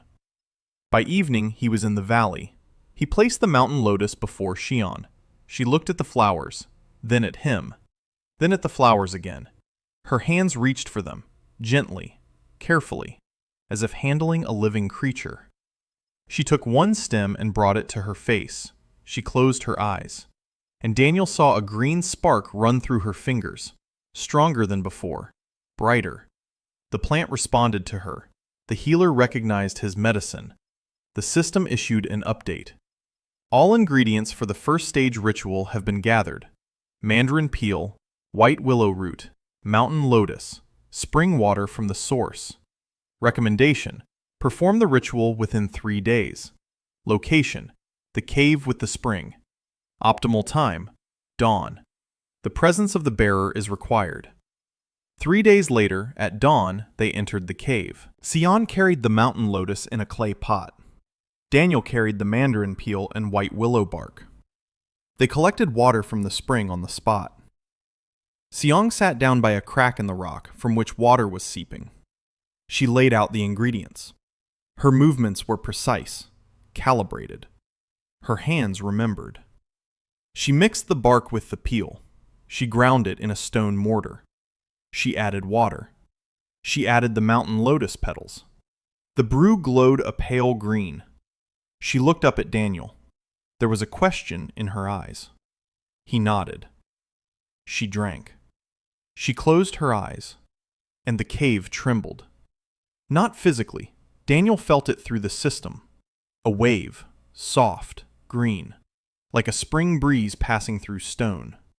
The chi in the cave stirred and reached toward Xion, toward her dantian, toward the 33% that was open.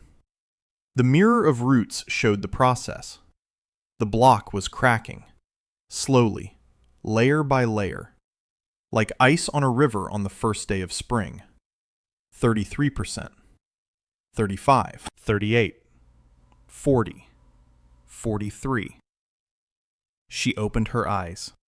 They glowed green, not brightly, dimly, like light through a leaf.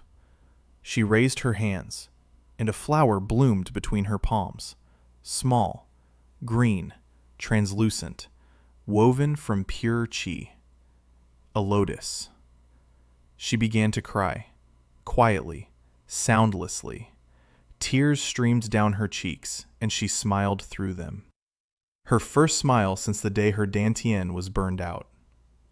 The system updated the data. Companion's dantian, 1. Unlocked to 43%. Healing techniques, second stage available. Growth resonance, dividends increased. The warmth in Daniel's chest grew stronger. more palpable. The foundation was growing. He hadn't become stronger in the sense that cultivators understood it. He couldn't shoot lightning or fly on swords. But his body had become stronger, more resilient. Wounds healed faster. His sleep had become deeper. The difference between a clay pot and a half coin. Small, but real. On the 78th day, Sion cured her first patient. It was Daniel. He had returned from Lushan with a load of grain and slipped on the wet rocks in the gorge. He fell. His left arm cracked. Not a fracture, a crack. The bone cracked but didn't break. The pain was like a red-hot needle from his wrist to his elbow. He made it home. He sat down by the hearth. Sion saw how he was holding his arm. She approached. She sat down. She placed her fingers on his wrist. A green light, warm, soft, like water flowing over the skin and seeping inside. The pain began to melt away, slowly, from the edges, like ice being warmed. 10 minutes later, only a dull, aching heaviness remained. Half an hour later, that was gone too. Sion withdrew her hands. She looked at him. Her face bore an expression he recognized from a past life. Professional focus, satisfaction with her work. She hadn't just healed him. She had remembered who she was. Arya stood in the doorway and watched, silently. Then she left. That evening she approached Sion by the garden beds. She stood beside her. She was silent for a minute. Then she said her hands hurt. Every day. That her knuckles went numb by evening. That she hadn't felt the tips of her right fingers since last month. These were the first words Arya had ever spoken directly to Sion. Not through Daniel. Not in his presence. He overheard them by chance. He was standing around the corner of the woodshed and froze. Sion didn't answer with words. She took Arya's hands in hers, turned her palms upward, looked. A green light ran over her knuckles, over her joints, over her wrists. Arya stood motionless, her jaw clenched. Her eyes looked away. She couldn't look at the hands that were healing her, because the hands that were healing her reminded her of the hands that had killed. The treatment lasted 20 minutes. When Sion finished, Arya clenched and unclenched her fists, 3 times, quickly. Then she looked at her fingers, wiggled her fingertips, felt them. She nodded to Sion, with a single movement, a brief one. It wasn't a thank you, it was an acknowledgement. You can do something I can't. I can see that. The system updated the connections. Connection between companions 1 and 2. Established. Level. Minimal. Type. Functional dependency. Recommendation. Do not interfere. Let it develop organically. Daniel didn't interfere. In fact, he'd been doing one thing for the past few weeks. He was getting out of the way. His role was changing. In the early days, he was the only bridge, the only source of food, safety, and contact. Now there were 2 bridges. Xion and Arya had begun building their own, and he needed to give them space. At the same time, he was working on what was most needed: information. Every trip to Liu Shan gave him new pieces of the picture. The Lun clan was weakening. The mine was yielding less and less ore. The debt to Tian Chen was growing. Slaves were brought in less frequently because there was no budget for new ones. The overseer whose leg Daniel had treated had been fired 2 weeks ago. The leg hadn't helped. He'd been replaced by a new one, younger, meaner, with no secrets to exploit. The information from Lushan was local, trivial, provincial. Daniel knew what was happening in one small town on the outskirts of a single vassal clan. He needed a broader picture, much broader. He needed to know what was happening in the 9 kingdoms, who was trading with whom, who owed whom, where the cracks were, where the alliances were, where the opportunities were. The answer came on the 90th day. A caravan arrived in Lushan, a large one, 20 wagons, a guard of mercenaries, merchants from the western outskirts. They were traveling through the territory of the Lun clan toward the coast and stopped for 3 days to repair their wheels and restock their supplies. Daniel was in town that day. He walked into the inn where the caravanners were staying. The mirror of Kor was working, lines above their heads. Pain. Secrets. Needs. and among the 20 lines, one caught his eye. A woman, 24 years old, sitting in a corner at a table cluttered with tablets and scrolls, counting. Her hand moved quickly, precise, professional. She was keeping the caravan's accounts. Cornet's mirror produced a line. Caitlyn O'Ray, half-blood, father a spice merchant from the western frontier, mother from the steppe peoples, speaks 6 languages, keeps double-entry books for 5 clans. Her father's trading house was ruined by a setup. She herself is in debt bondage to the caravan master, works for food and the right not to be sold, owes the owner 300 silver coins. The amount grows every month. Interest. The debt bondage scheme. Classic. A person who was set up and is drowning in interest. Daniel knew this scheme by heart. He dealt with cases like this in every other project. And beneath the systems line, another one flashed. A potential companion. Number 4. Compatibility. Very high. Relationship type. Business partnership. Prognosis. The most stable of all potential relationships. Daniel sat down at the next table, ordered hot water, took his time. He watched. She calculated faster than any accountant he'd seen in his past life, and more accurately. Not a single correction, not a single smudge. Every digit in place, every column even. It was talent, pure, unclouded, and she was wasting it keeping books for a man who held her in bondage. An hour later, she finished. She stood up, gathered her slates, and at that moment, the caravan owner approached her, a large man in an expensive robe, a mirror of Cornet, greedy, cunning. He systematically uses debt bondage, systematically. Caitlyn isn't the first, she's the 5th. He sold the previous 4 when their skills ceased to be useful. The owner took the tablets from her. He flipped through them. He nodded. He said she had made a mistake in the 3rd column on the 2nd page. She replied that she hadn't made a mistake. That last month he had recorded the fodder expense twice, and she had corrected it. The owner froze. Then he smiled. Coldly. He said that for correcting the books without permission, he was adding 10 silver coins to her debt. She remained silent. She stood straight. Her face didn't twitch. But Daniel saw through the mirror of Cornell a line that flashed red. Hatred. Deep. Cold. Controlled. She hated this man with every fiber of her being. But she remained silent. Because silence saved her life. The master left. She sat down. Took out a clean tablet. Began counting again. Her hands didn't tremble. Daniel stood up. Walked over. Sat down across from her. She looked up.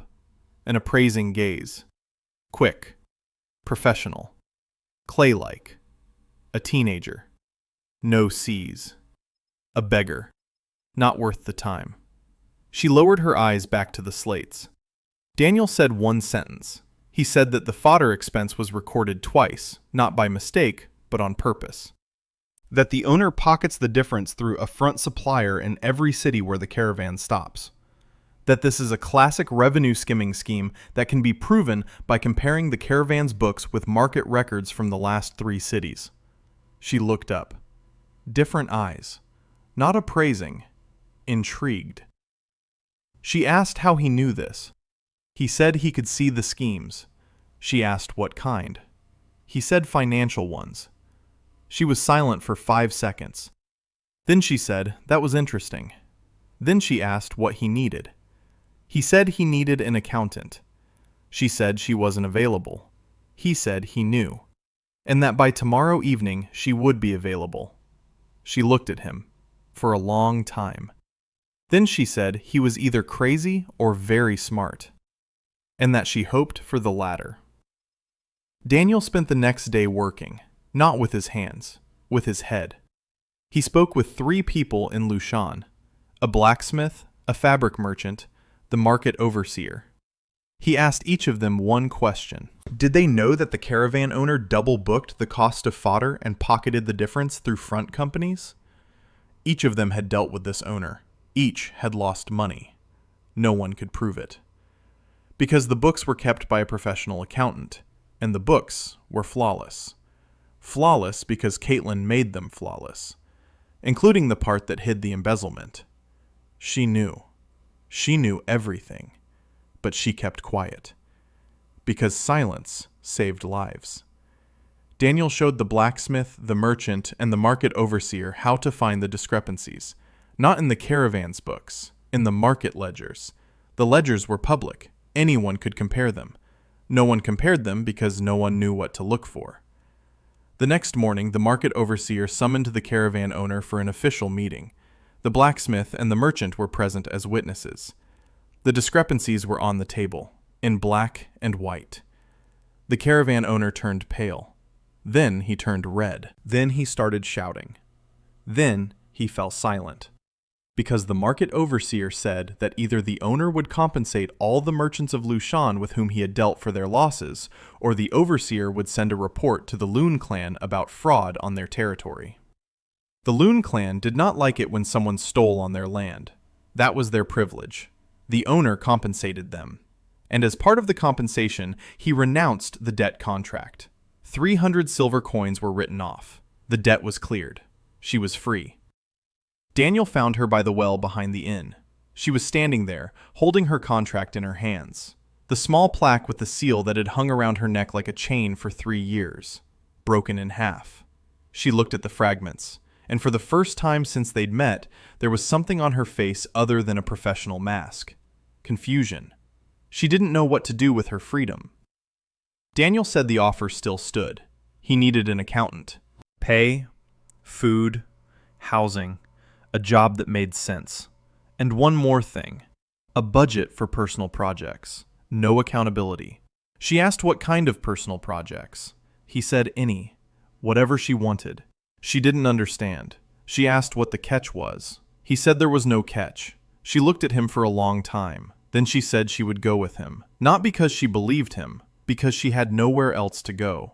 Daniel nodded. That was enough for a start. Caitlyn entered Chingha, and the first thing she did was count. She stood at the entrance to the gorge and counted. The steps to the house, the height of the walls, the number of stones in the barricade, the size of the garden, the volume of the stream. She counted as she breathed, automatically, continuously. Then she turned to Daniel and said that the valley could feed up to 12 people with the right distribution of resources, that the garden needed to be expanded south toward the stream bank where the soil was more fertile, that the barricade in the gorge was built incorrectly and would collapse under the first serious pressure, and that he had no accounting system for anything. Daniel smiled. For the first time in 3 months, he smiled the way he used to in his past life, when someone who understood joined his team. She was his. Not in the sense of ownership, in the sense of language. She spoke his language. Numbers, structure, systems, flows. She was the first person in this world with whom he could discuss what he saw. Not the sea, not cultivation, not swords and technique. Processes, resources, bottlenecks, growth points. That very first evening, they sat by the hearth for 3 hours, and Daniel told her everything. Not everything. Not about the system, not about the mirror of roots, but about the plan, about the 3 fallen houses, about Sion and Aryu, about how he wants to restore the clans, not as armies, as organizations. Caitlyn listened, didn't interrupt, asked 4 questions. All 4 were about money. Where the funding comes from, what the revenue base is, what the budget is for the first 6 months, what the critical expenses are. Daniel answered all 4 honestly. There's no money, there's no revenue base, there was no budget. The critical expense was food. Caitlyn was silent for a moment. Then she said she'd seen worse situations.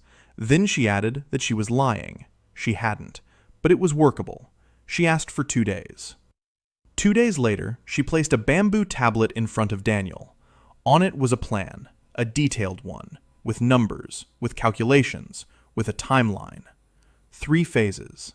Phase 1, 3 to 5 months. Stabilization. Goal. Self-sufficiency for the valley. Expanding the garden. Mining iron ore from the northern slope. Producing simple tools. Bartering with Lushan. Target income, 5 silver coins a month in kind. Phase 2, 6 to 9 months. Growth. Goal, establishing a trade network. Using Daniel's contacts in Lushan and her own contacts from the 5 clans for whom she kept the books, she knew people. Lots of people. Merchants, middlemen, smugglers. People who moved goods across kingdom borders and didn't ask questions. Target income, 20 silver coins a month. Phase 3, 10 to 12 months. Influence. Goal, restore the Huayue house as a medical guild. Seong as the face, Caitlyn as finance, Arya as security, Daniel as strategy. Daniel read the plan twice, looked at Caitlyn, said the plan was good, but one thing was missing. People. The 4 of them wouldn't be able to handle even the first stage. They needed hands. They needed feet. They needed people who would dig and haul and build and guard. Caitlyn said she knew, and that she had an idea. A week later, 3 people arrived from Lushan. An old blacksmith, the very one to whom Daniel had brought customers. His apprentice, and the apprentice's wife with their 1-year-old child. The blacksmith had closed his shop in Lushan. There were more orders than he could handle alone.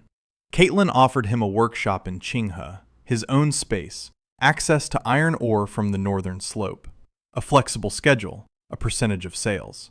The blacksmith came. A month later, an herbalist from the market followed him, an old woman named May. She came because Shiyong needed a teacher and May needed a student. Not young, not quick, but with a gift for which she herself had not yet fully returned to. May looked at Shiyong, looked at her hands, at the green light on her fingertips, and said one word, Huayue. She recognized it, not by the scar, by the technique, by the way the qi moved through her fingers, the signature style of the Flower House healers. May knelt before Shiyong. She was just an ordinary herbalist from the market, without qi, without a clan. But she remembered the days when Huayue healers went from village to village and treated people for free. When their lotus crest on the door meant that help was available here. She remembered and had waited 30 years. And now, standing before her, was a girl with green light in her fingers and a lotus on her collarbone. Shiyong looked at the old woman kneeling before her, and for the first time she realized something she hadn't understood before. She wasn't just a broken princess. She was a symbol. For people like May. For everyone who remembered the house of Huayue. She was the hope they had no right to, but which they had carried within them for 30 years. It was heavy. Heavier than chains. Heavier than a scorched dantian. Responsibility. She looked at Daniel. He was standing by the wall, silent, not interfering. She looked at him, and he saw a question in her eyes. Not in words, in her gaze. She was asking, You knew this would happen. He nodded.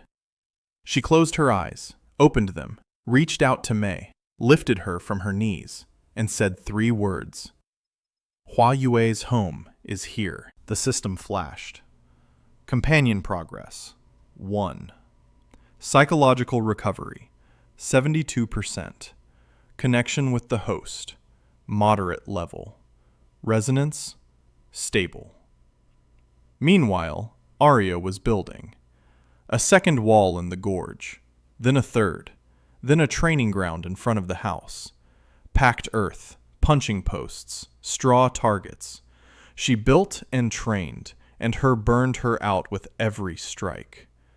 Sion healed her every 3 days, slowed the degradation, but didn't stop it. For a full restoration of the channels, more than 43% of the Dantian was needed. A technique of a level Sion hadn't yet reached was required. Daniel knew this.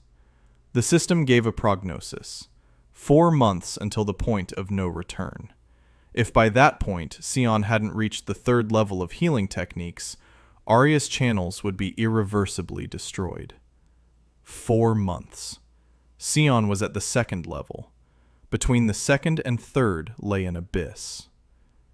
Daniel sat by the hearth at night and counted. Not money. Time that Arya didn't have. And the plan he was building was too slow. Caitlyn sat down beside him. She wasn't sleeping either. She said she could see him counting, and that he was counting wrong. He asked why. She said he was trying to do everything himself, that he considered himself the only one who could move the pieces on the board, that this was the number one mistake of every leader she'd ever seen. Control. Inability to delegate. He looked at her. She was right. He knew she was right. In his past life, he'd said the same thing to every other client. Let go of control. Trust the team. Your job isn't to do, but to see. And here he was making the same mistake, because the stakes weren't money, but lives. And letting go of control when lives are on the line is a whole different level of trust. Caitlyn said that Seong grows faster when he isn't hovering over her, that Arya builds better when he isn't checking every brick, that it's easier for her to work when he doesn't ask for a report every evening. She said that his job wasn't to do it for them, but to give them a reason to do it themselves. He was silent. She stood up, went to bed, stopped at the door, said she liked working with him, that this was the first time anyone had given her a budget for personal projects, that she still doesn't believe there's no catch, but she's starting to get used to it. Daniel sat by the hearth and stared at the embers. She was right, on every point. In the morning, he changed his approach. He stopped checking up on her, stopped controlling her every move. Instead, he started holding what he used to call a retrospective in his past life. Once a week. In the evening by the fireplace. The four of them. He asked 3 questions. What worked this week? What didn't work? What will we do differently next week? The first retrospective was terrible. Arya refused to speak. Sion spoke in one-word answers. Caitlyn spoke for everyone. The second was slightly better. Arya said the barricade at the southern passage had sagged and new stones were needed. The third was the real one. Seong said she needed more mountain lotus for her 3rd-level practice. Arya said she could climb up to the waterfall and gather some. Caitlyn said they were running out of grain and needed another trip to Lushan or a new trade contact. They were talking. To each other. Not through him. The system had been updated. The team. 4 companions. Functionality. 30% of potential. Internal coherence. Growing. Recommendation. Continue current approach. Daniel drew a Gantt chart on bamboo. Horizontal bars. Tasks. Deadlines. Responsible parties. Hung it on the wall in the house. Caitlyn looked at it and said it was the strangest thing she'd ever seen in her life. Then she copied it for herself and started keeping track of resources in the same format. Day 120, 4th month. Daniel stood at the edge of the valley and looked at what they had built. 10 people lived in Chingha, 4 buildings under roofs, a smithy in the western one, a clinic in the eastern one, a residential building in the central one, a warehouse in the far one. The vegetable garden took up the entire southern bank of the stream. The beds were even, full, green. Seong's work. Barricades in the gorge in 3 rows, an observation point on a rocky outcrop, a signaling system of stretched ropes with bells, Arya's work. Accounting tablets on the wall in the house, a record of every grain, every tool, every day. The trade route to Lushan was well established and stable, Caitlyn's work, and his work. Connections, information, people, diagrams on bamboo tablets that covered an entire wall. The 9 kingdoms, clans, trade routes, debts, conflicts, alliances. He knew more than he did on the first day, but he knew there was even more he didn't know. Arya's problem hadn't gone away. The channels were breaking down. Sion had reached the 3rd level 2 weeks ago. It had been fast, unnaturally fast. The herbalist May shook her head and said she hadn't seen such growth in 40 years. She didn't know about the system, didn't know about the recovery plan, didn't know that every evening Daniel adjusted Sion's schedule based on the system's prompts. Which herbs to gather, which decoction to brew, which meditation to do at dawn, which at sunset. Exactly. Targeted. Every step was calibrated. The 3rd stage allowed working with damaged channels, not to restore, to stabilize, to slow the destruction until it stopped completely. but restoration required the fourth stage. And the fourth stage is a different level. The fourth stage requires resources that Chingha doesn't have. Rare herbs, spiritual stones, a mentor, time. Sion stabilized Arya's channels on the third day after reaching the third stage. The procedure lasted 4 hours. Arya lay on the stone floor of the infirmary. Seong sat beside her with her eyes closed, and green light flowed from her palms across Arya's body, down her arms, down her spine, down her legs. Every channel, every fissure. The mirror of roots showed Daniel the process. The red lines in Arya's body slowly dimmed. They didn't fade. They didn't vanish. They stopped burning. Stabilization. Not a cure. A pause. When Seong finished, she couldn't stand up. Daniel carried her into the house, laid her by the hearth, covered her. She slept for 18 hours. Arya walked out of the healing room on her own. She stood in the doorway. She looked at her hands. She clenched her fist, unclenched it, clenched it again. The pain was gone. Not all of it, but the burning that had been with her for 3 years, constant, background, like embers under her skin. It was gone. She stood and looked at her hands, and her face was unlike anything Daniel had ever seen. Not angry, not empty, not furious. Calm. She went into the house. She approached the sleeping Sion. She stood over her. She stood there for a long time. Then she took the knife from her belt, the very one she'd stolen from Daniel on the first day. She placed it on the floor next to Seong, the blade away from her, the hilt toward her. In the tradition of the Fire Kingdom, this meant, my blade is yours, my life for yours. An oath. Not to Daniel, to Sion. The warrior swore to the healer. Fire swore to the flower. The system updated the connections. The connection between companions 1 and 2. Intermediate level. Type.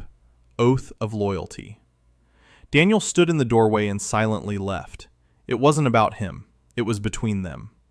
A week later, the 6th one arrived. Not because of Daniel, because of Bao, the old cook from the pit. Daniel had thought about him every day since the escape. Bao helped him. Bao slipped him some dried fish. Bao said nothing when he saw Daniel stealing grain. Bao was the only person in the pit who made a choice. Small, inconsequential, but a choice. Daniel sent for him, not himself, through Caitlyn. Through her contacts in the caravan passing through the Loon clan's territory. The message got through. Bao left the pit. Just left. He was 62 years old. He was born a slave. He grew up a slave. He grew old a slave. And at 62, for the first time in his life, he walked through the pit's gate not with a bucket of slop, but with a sack on his back. They didn't stop him. The old cook wasn't worth the chase. He walked to Chingha for 11 days. When he entered the valley, Daniel was standing by the gorge. Bao looked at him. He looked at the valley, at the houses, at the gardens, at the people. Then he looked at Daniel again and said that the porridge Daniel had cooked in the pit was the worst porridge of his life, and that he had come to teach him how to cook properly. Daniel laughed. For the first time in 4 months, truly. Bao stood at the cauldron that very evening, and the food in Chingha changed. It didn't become exquisite. It became proper. Porridge became porridge. Soup became soup. Fish became fish. Bao cooked as he breathed. 62 years at the cauldron. Every movement honed. Every pinch of salt precise. He didn't know techniques. He didn't know chi. He knew food. And that was enough. But with Bao came something else. Information. Fresh. From the pit. From the Loon clan. From the world beyond the valley. Bao said that the Loon clan had received an order from Tiancheng to search. 2 female slaves had escaped 3 months ago, number 73 and number 112. Formally, they had been written off as defective goods sent to a distant estate, but the goods never arrived. The estate reported that it hadn't received them. The Loon clan's auditor began an investigation. He found an extra way bill, a forged one. He reported it up the chain. The Lun clan reported it to Tiancheng. The usual bureaucratic chain of command. But in Tiancheng, someone took note of number 112. A note, a lotus-shaped scar on the collarbone, a burned-out dantian. Someone connected the dots. Bao didn't know who, but he knew the result. A detachment arrived from the capital of Tiancheng. Not ordinary soldiers, silk masks. Tiancheng inquisitors, 5 men, mid-level cultivators. They arrived at the pit and interrogated everyone, the guards, the manager, the new overseer. They were looking for a trace. They were looking for a lead.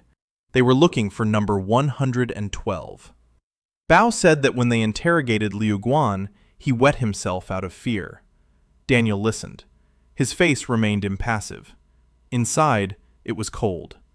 The silk masks, the inquisitors, mid-level cultivators, 5 people, against him, against a clay-faced man without chi and a handful of people in a mountain valley. Arya's barricades won't stop a cultivator. Walls won't protect against one who can walk on air. The valley that was a fortress against ordinary people was an open palm before those who possessed chi. He sat by the hearth, closed his eyes. Thought.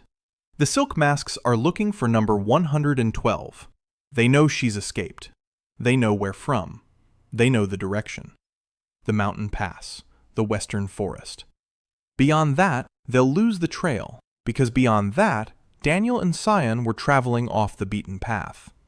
But they'll keep searching, methodically. Village after village. Town after town. Lushan. They'll come to Lushan, and in Lushan, the blacksmith knows Daniel, and the cloth merchant, and the old herbalist, and the arena owner. Too many people have seen his face. Too many people know that the skinny, clay-skinned teenager did strange things. Brought in clients, bought out slave girls, exposed swindlers. In Lushan, the silk masks will ask. Someone will answer. Not out of malice, out of fear. Daniel opened his eyes. He looked at the wall with the bamboo tablets. The 9 kingdoms, clans, connections, conflicts, debts. He stood up. He took one tablet off the wall. The Lun clan, a debt to Tianchen. Falling ore prices. The mine is dying. A drunk manager. Auditors. The budget. Weaknesses. He placed the tablet on the table. He put a clean one next to it. He took out a charred stick and began to draw. Not a defense plan. He couldn't defend himself against the cultivators. Not an escape plan. There was nowhere to run. A diversion plan. The silk masks are looking for number 112. The runaway slave girl with the lotus scar. What if they find her? Not in Chingha. Somewhere else. Far away. Very far away. A false trail. False information planted in the right place at the right time, so that the masks would head east while Chingha is in the west. He needed someone who could plant the information. He needed a drop point. He needed a cover story.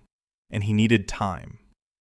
Caitlyn, he called her, explained, briefly, without unnecessary words. The silk masks are looking for Xion. We need to lead them astray. We need a false lead. Caitlyn thought for 30 seconds. Then she said she had a contact, a merchant from a caravan that travels the eastern route, through the territory of the Thunder Kingdom of Qishan, a man who sells information to whoever pays. If paid, he'll sell the silk masks a lead. A girl with a lotus scar has been spotted in the eastern markets, far away, 3 weeks' journey from Lushan. The masks will check it out. It'll take a month, maybe 2. That's the time. The price, 10 silver. They had 3. Daniel looked at Caitlyn. She looked at him. Then she opened the box of tablets. She took one out. The plan for the second stage, the trading network, contacts, future deals. She said she could launch the trading network a month early. Tough, risky. But 10 silver coins in 2 weeks is doable if she uses all the contacts she has. Daniel nodded. 2 weeks later, Caitlyn brought 14 silver coins. Not 10. 14. She didn't say how. She just smiled and said she had personal projects for which he'd allocated a budget, and that one of them turned out to be profitable. Daniel didn't ask for details. He'd allocated the budget without a report. So, no report. 10 silver went to a merchant via the caravan route. A false lead was sent east. The silk masks received the information a week later. And they left. To the east. To the Thunder Kingdom. To search for a girl with a lotus scar who wasn't there. Daniel stood at Arya's lookout point on a rocky ledge above the valley. He looked west, at the mountains, at the sky with 9 moons. The green moon Hua Yue shone slightly brighter than on the day he first saw it. Or, so it just seemed that way. Arya stood beside him, silently, with a sword at her belt. Not a stolen knife, a sword. A blacksmith had forged it for her at Daniel's request. Simple, unadorned, without a crest. With a single engraving on the blade. Not a name, not the crest of House Loyan. A nickname. A childhood one. One that only her late younger sister knew. Arya had received the sword 3 days ago. She hadn't thanked him. She hadn't burst into tears. She'd pulled it from its sheath, looked at the engraving, stood there for a minute, then she put it back. And she hasn't taken it off since. She stood next to him on the cliff and looked west, and she said that if the masks returned, she would kill them all. Daniel said it wouldn't come to that. She turned and looked at him, for a long time. Then she said she believed him, for the first time she'd said it out loud.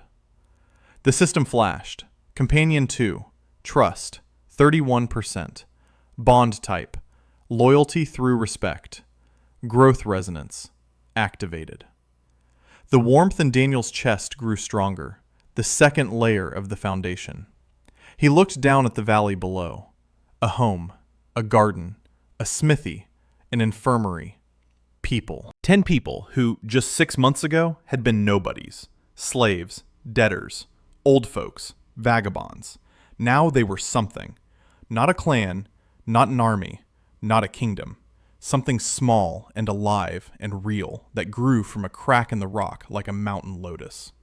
He turned to Arya and said that another person would arrive soon, that she would find them herself. Arya asked who. Daniel said the third princess, Behan Solmi, the kingdom. The only one who had preserved a fragment of power, who had waged a lone war for 3 years, who was already looking for them. Arya looked at him, then at the mountains, then back at him, and said that the last thing they needed in the valley was some icy bitch. Daniel smiled. Arya didn't smile, but the corner of her mouth twitched. That was enough. Chapter summary. Xion reached the 3rd level and stabilized Arya's channels. Arya swore an oath of loyalty to Xion, according to the tradition of the Fire Kingdom. Old Cook Bao came out of the pit with news. The silk masks of Tian Chen, and are in room 112. Caitlyn organized a trade network and made money off a false tip. The masks headed east. Daniel ordered a sword for Arya, engraved with her childhood nickname. Arya said for the first time that she believed him. Next up is the 3rd princess, Behan Solmi. Behan Solmi arrived at night, without warning, without a sound. Arya was sleeping at the lookout and didn't hear her. The bells on the ropes didn't ring. The barricades didn't stir. She was simply there. She stood in the center of the valley by the extinguished hearth and waited. Daniel woke up because the system had issued a signal. Not a warning, not a threat, a notification. Potential companion number 3 detected. Distance, 0. He stepped outside. She stood in the moonlight, tall, thin, straight as a blade thrust into the ground. Her hair was white, not gray, white. The color of the Behan house, of the Ice Kingdom. Her face was narrow, pale, expressionless. Her eyes were gray, like a winter sky before a blizzard. She was wearing travel clothes, dark, worn, practical. Nothing on her back, no bag, no weapons. Only a thin scar across her right cheekbone. White on white skin, almost invisible. Cornet's mirror unfolded, a diagram, more complex than Sion's, more complex than Arya's. Dantian, 60% burned out, 40% functional, active, working. Chi channels, damaged but compensated for. She had patched them up herself for 3 years, without a doctor, without rituals, through sheer discipline and willpower. The channels worked crookedly, inefficiently, with losses, but they worked. Bottom line, combat effectiveness, 30% of baseline. Intelligence, undamaged. Emotional stability, under control. Deeply suppressed post-traumatic stress disorder, compensated by hypercontrol. Compatibility, high. Relationship type, strategic partnership. She spoke first. Her voice was steady, quiet, every word like a stone placed in its spot. She said she'd been looking for him for 1.5 years, that her mother had told her about the system before she died. Not everything, a fragment. A legend passed down in the Beihan household from generation to generation, about a man named Han Chong-Wu, about the seed he left behind, about the bearer who would come. She said she'd tracked him down through the Caitlyn trading network, through the traces he'd left in Lushan, through the people who'd spoken of a strange, clay-like teenager who could see others' problems. She said she'd been investigating for 2 months. She watched. She studied. She made sure. And now she had come. Daniel listened. He didn't interrupt. When she finished, he asked one question. He asked what she wanted. She answered without a pause. She wants to destroy Tian Chen. Wipe it off the face of the continent. Every stone, every pillar, every name. She wants so that in 100 years, no one will remember that such a kingdom ever existed. Her voice didn't waver. Her eyes didn't change. She said it the way one reads a train schedule. Fact, not emotion. Daniel was silent for a moment. Then he said he understood. Then he said he disagreed. She raised an eyebrow. He explained. Destroying Tian Chen isn't the goal. It's a reaction. To destroy one system so that another, exactly the same, could grow in its place. Because the problem isn't Tian Chen. The problem is a world that allows people to be called clay. A system that divides people into those who stand and those who are fertilizer. Tian Chen is a symptom. The disease runs deeper. Solmi listened. Her face didn't change. When he finished, she was silent for 30 seconds. Then she said he was an idealist. Then she said that idealists usually die first. Then she said she would stay. Not because she agreed with him, because his plan included the destruction of Tian Chen as part of the process. And for now, that part is enough. Daniel nodded. That's enough. In the morning, Arya saw Solmi, and the first thing she said was a curse. A long one, a multi-layered one, in the dialect of the Fire Kingdom. Solmi looked at her and didn't blink. Arya said she remembered her. Solmi said she did too.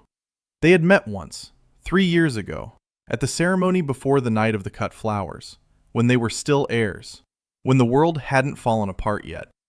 Arya was loud and brazen. Solmi was cold and haughty. They hated each other at first sight, and judging by the way they stood there now, nothing had changed. Sion stepped out of the infirmary. She saw Solmi. She froze.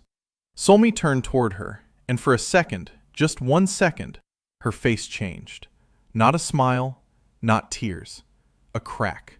Microscopic, perfectly controlled. She saw Sion, and for a second stopped being an icy strategist. She was a 22-year-old girl who had been alone for 3 years. Completely alone. And now another survivor stood before her. Another broken one. Another just like her. The second passed. Control returned. Solmi nodded to Seung. Seung nodded back. Formally. Restrainedly. The 3 princesses of the 3 fallen houses stood in the mountain valley and looked at one another. Fire, flowers, ice.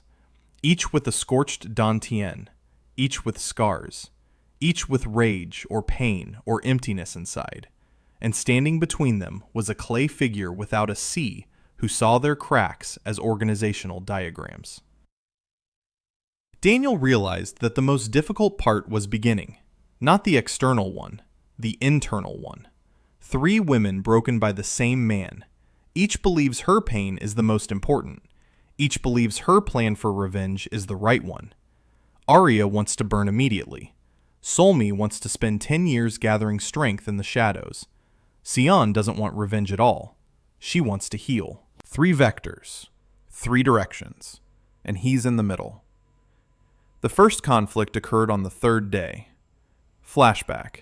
An evening by the hearth. The 6 of them. Daniel, Sion, Arya, Solmi, Caitlyn. Bao by the cauldron. Daniel asked the standard question.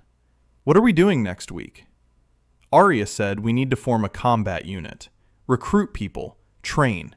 Prepare for the strike. Solmi said that's nonsense. That we need intelligence. A network of informants. A map of Tianqin's weaknesses. That an attack without intelligence is suicide. Arya said Solmi was a coward who'd been hiding in the shadows for 3 years while others fought. Solmi said that Arya was an idiot who had spent 3 years fighting in the arena and achieved nothing but broken bones. Arya stood up. Solmi didn't stand up. She raised her hand, and the temperature around her dropped by 10 degrees. A shard of chi, 40%, enough to freeze a person to the bone from 3 paces away. Arya reached for her sword. Caitlyn stepped back. Bao kept stirring the soup. Sion closed her eyes. Daniel didn't move. He said they were both right. That Arya was right that they needed combat power. That Solmi was right that they needed information. That the question wasn't what to do, but in what order. And that the order was determined not by rage or caution, but by resources, which they currently lacked for both. Arya said he was a coward. Solmi said he was right. Arya turned to Solmi and said that of course the icy bitch agreed with whoever was suggesting they wait. Daniel raised his voice, for the first time in all the time they'd been together. Not a shout, not rage, the voice of a leader telling his team that the meeting was over. Firm, steady, unwavering. He said there were no cowards here. There are people who have lost everything and have every right to be angry. But anger is not a strategy. A strategy is a plan that works, and the plan will be this. Solmi builds a reconnaissance network. Arya forms and trains a security team. Simultaneously. In parallel. Not against each other, but side by side. Because one without the other is useless. An attack without intelligence is suicide. Intelligence without force is powerlessness. Both fell silent. Arya sat down. Solmi lowered her hand. The temperature returned to normal. Caitlyn exhaled. Bao poured the soup. They ate in silence. The system updated. Internal team cohesion, 20%. Unstable. Recommendation. Give each member their own area of responsibility. Minimize overlap. Daniel spent the night poring over bamboo tablets. By morning, he had a new organizational chart. Not for the 9 kingdoms. For Chingha, Solmi. Intelligence, information, ciphers, communications. Her office in the far building with the maps and the dovecote. 5 people under her command. Not now, in a month. When Caitlyn finds and hires them through her contacts. Arya. Security. Training. Defense. Perimeter. Her yard in front of the house. 3 people, also in a month. Seong. Infirmary. School. Skill recovery. Training students. May as an assistant. Caitlyn. Finance. Logistics. Trade. Connections with the outside world. Bao. Kitchen. Housekeeping. Supplies. Himself. Strategy. Coordination. Negotiations. Vision. He hung the chart on the wall next to the Gantt chart. In the morning, he showed it to each of them, separately, not at a general meeting. To each one personally, because each of them needed to hear not the general plan, but her own role in it. He took Solmi to the building in the distance, showed her a room, told her that this was her office, that the maps would be ready in a week, that Arya would build the dovecote tomorrow, that Caitlyn would find 5 people by the end of the month, that she had worked alone for 3 years, and that now, people of her own, that she could no longer remain silent because she now had people to command. Solmi stood in the empty stone room. She looked at the walls, at the window overlooking the valley, at the table Daniel had assembled from bamboo overnight. She was silent for a long time. Then she spoke more than one sentence at a time. For the first time in 3 years. She said she needed a map of Tianjin with garrison markings, that she needed a list of trade routes through the territories of the Thunder and Bone Kingdoms, that she needed access to the Long Clan's correspondence with the Central Court, that she needed a mahogany cipher table with a 3x3 grid. Daniel wrote everything on a tablet. He nodded. He left. He stopped at the door. He turned around. Said he was glad she was here. Solmi looked at him. She didn't answer. But when he left, she sat down at the bamboo table and placed her hands on the surface. Flat. Palms down. Like a person sitting at a workstation for the first time in 3 years. And she sat like that for 10 minutes without moving. The 5th month. The 6th. The 7th. Chingha was growing. Not quickly, not dramatically, but unstoppably. Like a root that breaks through stone not with strength, but with patience. By the end of the 7th month, 26 people lived in the valley. The blacksmith and his family, the herbalist May and her 2 nieces, Bao and his assistant, 4 former mercenaries whom Caitlyn had hired through contacts in the caravans, 3 former slaves from the Loon clan, whom Solmi had personally rescued using her network, an old cartographer named Wen, whom Solmi had found in a debtor's pit in a provincial town on the border with the Thunder Kingdom, 2 peasant families who had fled the Loon clan's territory after the mine closed for good. 26 people. Not an army, not a clan. A village. Alive. Working. Breathing. Caitlyn kept track of everything. Every person, every resource, every day. Her bamboo tablets already covered 2 walls. Income, expenses, supplies, trade routes. She had established 3 trade channels, through Lushan, through the caravan route to the west, through the secret trail to the south that Arya had found. Each channel brought in 5 to 10 silver coins a month. Not enough for an army, enough for a village. The blacksmith forged tools and weapons, simple, reliable, high quality. His orders went through Lushan and 3 neighboring towns. His reputation grew. Mercenaries came to him from across the pass. Sion healed, every day. May taught her what she knew herself. Not much. Folk medicine without qi. Herbs, poultices, massage. But Xian absorbed it all and transformed it through her gift. Ordinary medicine became something else in her hands. More precise, stronger, deeper. Her dantian slowly unlocked. 45%, 48, 50. At 50%, she reached the 4th level of healing techniques. Quietly. No flashes, no thunder. One morning, she simply placed her hands on Arya's chest, and a green light passed not over the surface, but inward, deeply, into the most damaged channels. And the channels began to heal. Not stabilization, regeneration. Living tissue instead of a dead scar. Arya lay on the floor of the infirmary and stared at the ceiling. She felt nothing. Then she felt it. Warmth. Soft. Deep. Like the sun shining not from the outside, but from within. Her channels were coming to life.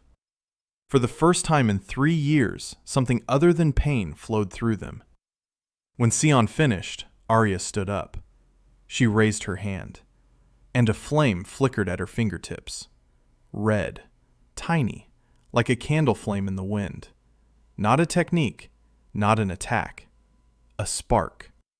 But this spark was from the world she had lost 3 years ago. from the world where she was a swordswoman of the Fire Kingdom, the heiress of the Loyan house, the best of her generation. She looked at the fire on her fingers and didn't cry. Arya didn't cry. Arya clenched her fist and the fire went out. Then she unclenched it. The fire returned. Clenched, unclenched. Clenched, she was practicing control, just as she had done since birth, just as she had always done. Sion sat against the wall and watched, and on her face was that very professional concentration, the satisfaction of a doctor who had restored to a patient what had been taken from them. The system updated the data, a growth resonance, a surge. Daniel felt it that night, not warmth, a wave. Sion had crossed the threshold, and her growth pulled the resonance along with it. His body had changed overnight, not radically, but noticeably. His reactions were faster, his hearing sharper, his vision clearer. The mirror of roots had expanded. Before, he could see lines above people's heads from 10 paces away, now 30. Before, 1 line, now 3. He was still clay. His body couldn't hold a chi higher than the initial level, but the foundation was growing, layer by layer, the dividends of his 2 companions, Sion and Arya. 2 sources, 2 cracks he had healed, 2 people who were growing and pulling him along with them. Solney hadn't resonated yet. Her connection to him was strategic, not emotional. She worked beside him, not with him, beside him. She was building a reconnaissance network the way a fortress is built, methodically, coldly, without unnecessary emotion. When the cartographer drew maps according to her instructions, the pigeon loft was operational. 3 routes, 4 informants in different towns. Information flowed in a thin stream. Solmy processed every scrap, every report, every rumor. By the end of the 7th month, she knew the locations of Tianquan's 4 garrisons on the southern border. She knew the patrol schedules. She knew the commanders' names. She knew which of them drank, which gambled, which were in debt, which hated their superiors. She attended debriefings and spoke briefly, to the point, without emotion. 3 sentences, facts, conclusions, recommendations. Like a telegram. But each of her telegrams was more valuable than an hour-long speech. Daniel learned to read her silence. When Solmy was silent after someone else's suggestion, it meant she was thinking it over. When she was silent and looked away, it meant she disagreed. When she was silent and looked straight ahead, it meant she approved. One evening after the retrospective, she lingered. Everyone had left. Daniel was putting away the whiteboards. She stood by the wall and looked at the organizational chart. Then she said the chart was incomplete. Daniel asked what was missing. She said he wasn't on it. Everyone else was there. Sion, Arya, her, Caitlyn, Bao, but he wasn't there. He said he was the coordinator, that his place was among everyone else.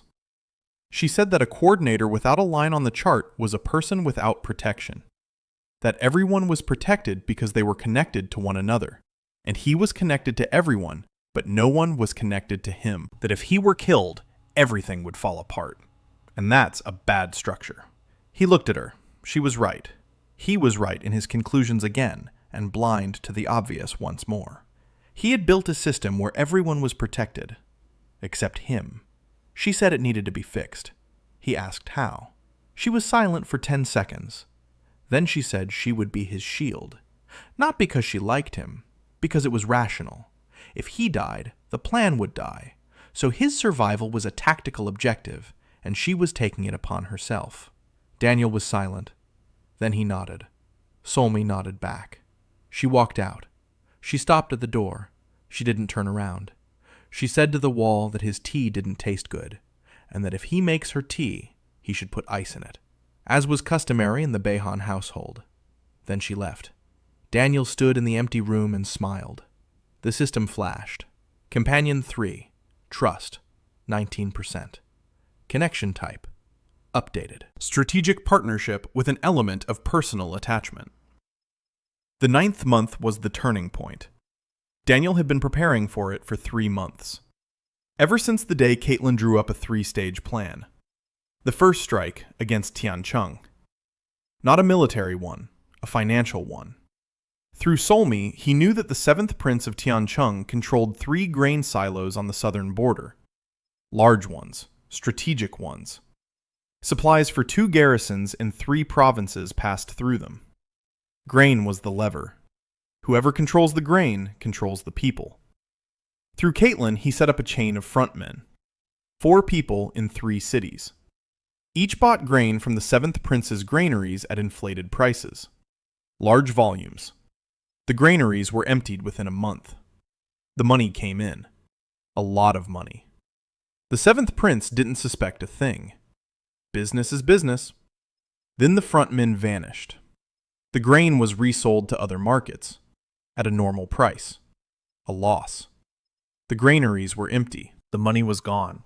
And 2 weeks later, the rainy season began. The roads were washed out. New grain shipments couldn't get through. The 7th Prince's 2 provinces were left without bread. Famine began a week later. Not deadly, not widespread, but palpable. People were angry. People were starving. People asked where the grain had gone.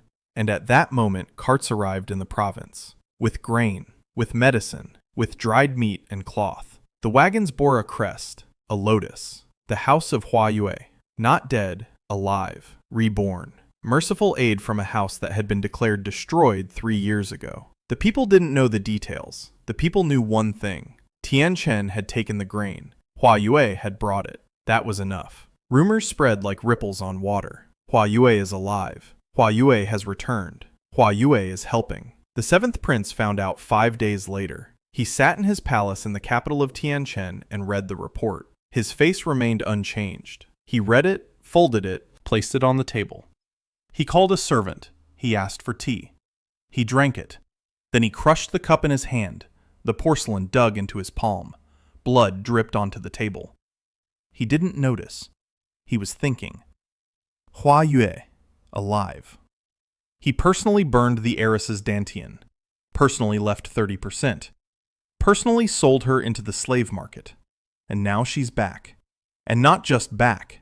She humiliated him. In his own provinces, with his own grain. He began to search. Not with the silk masks. Personally.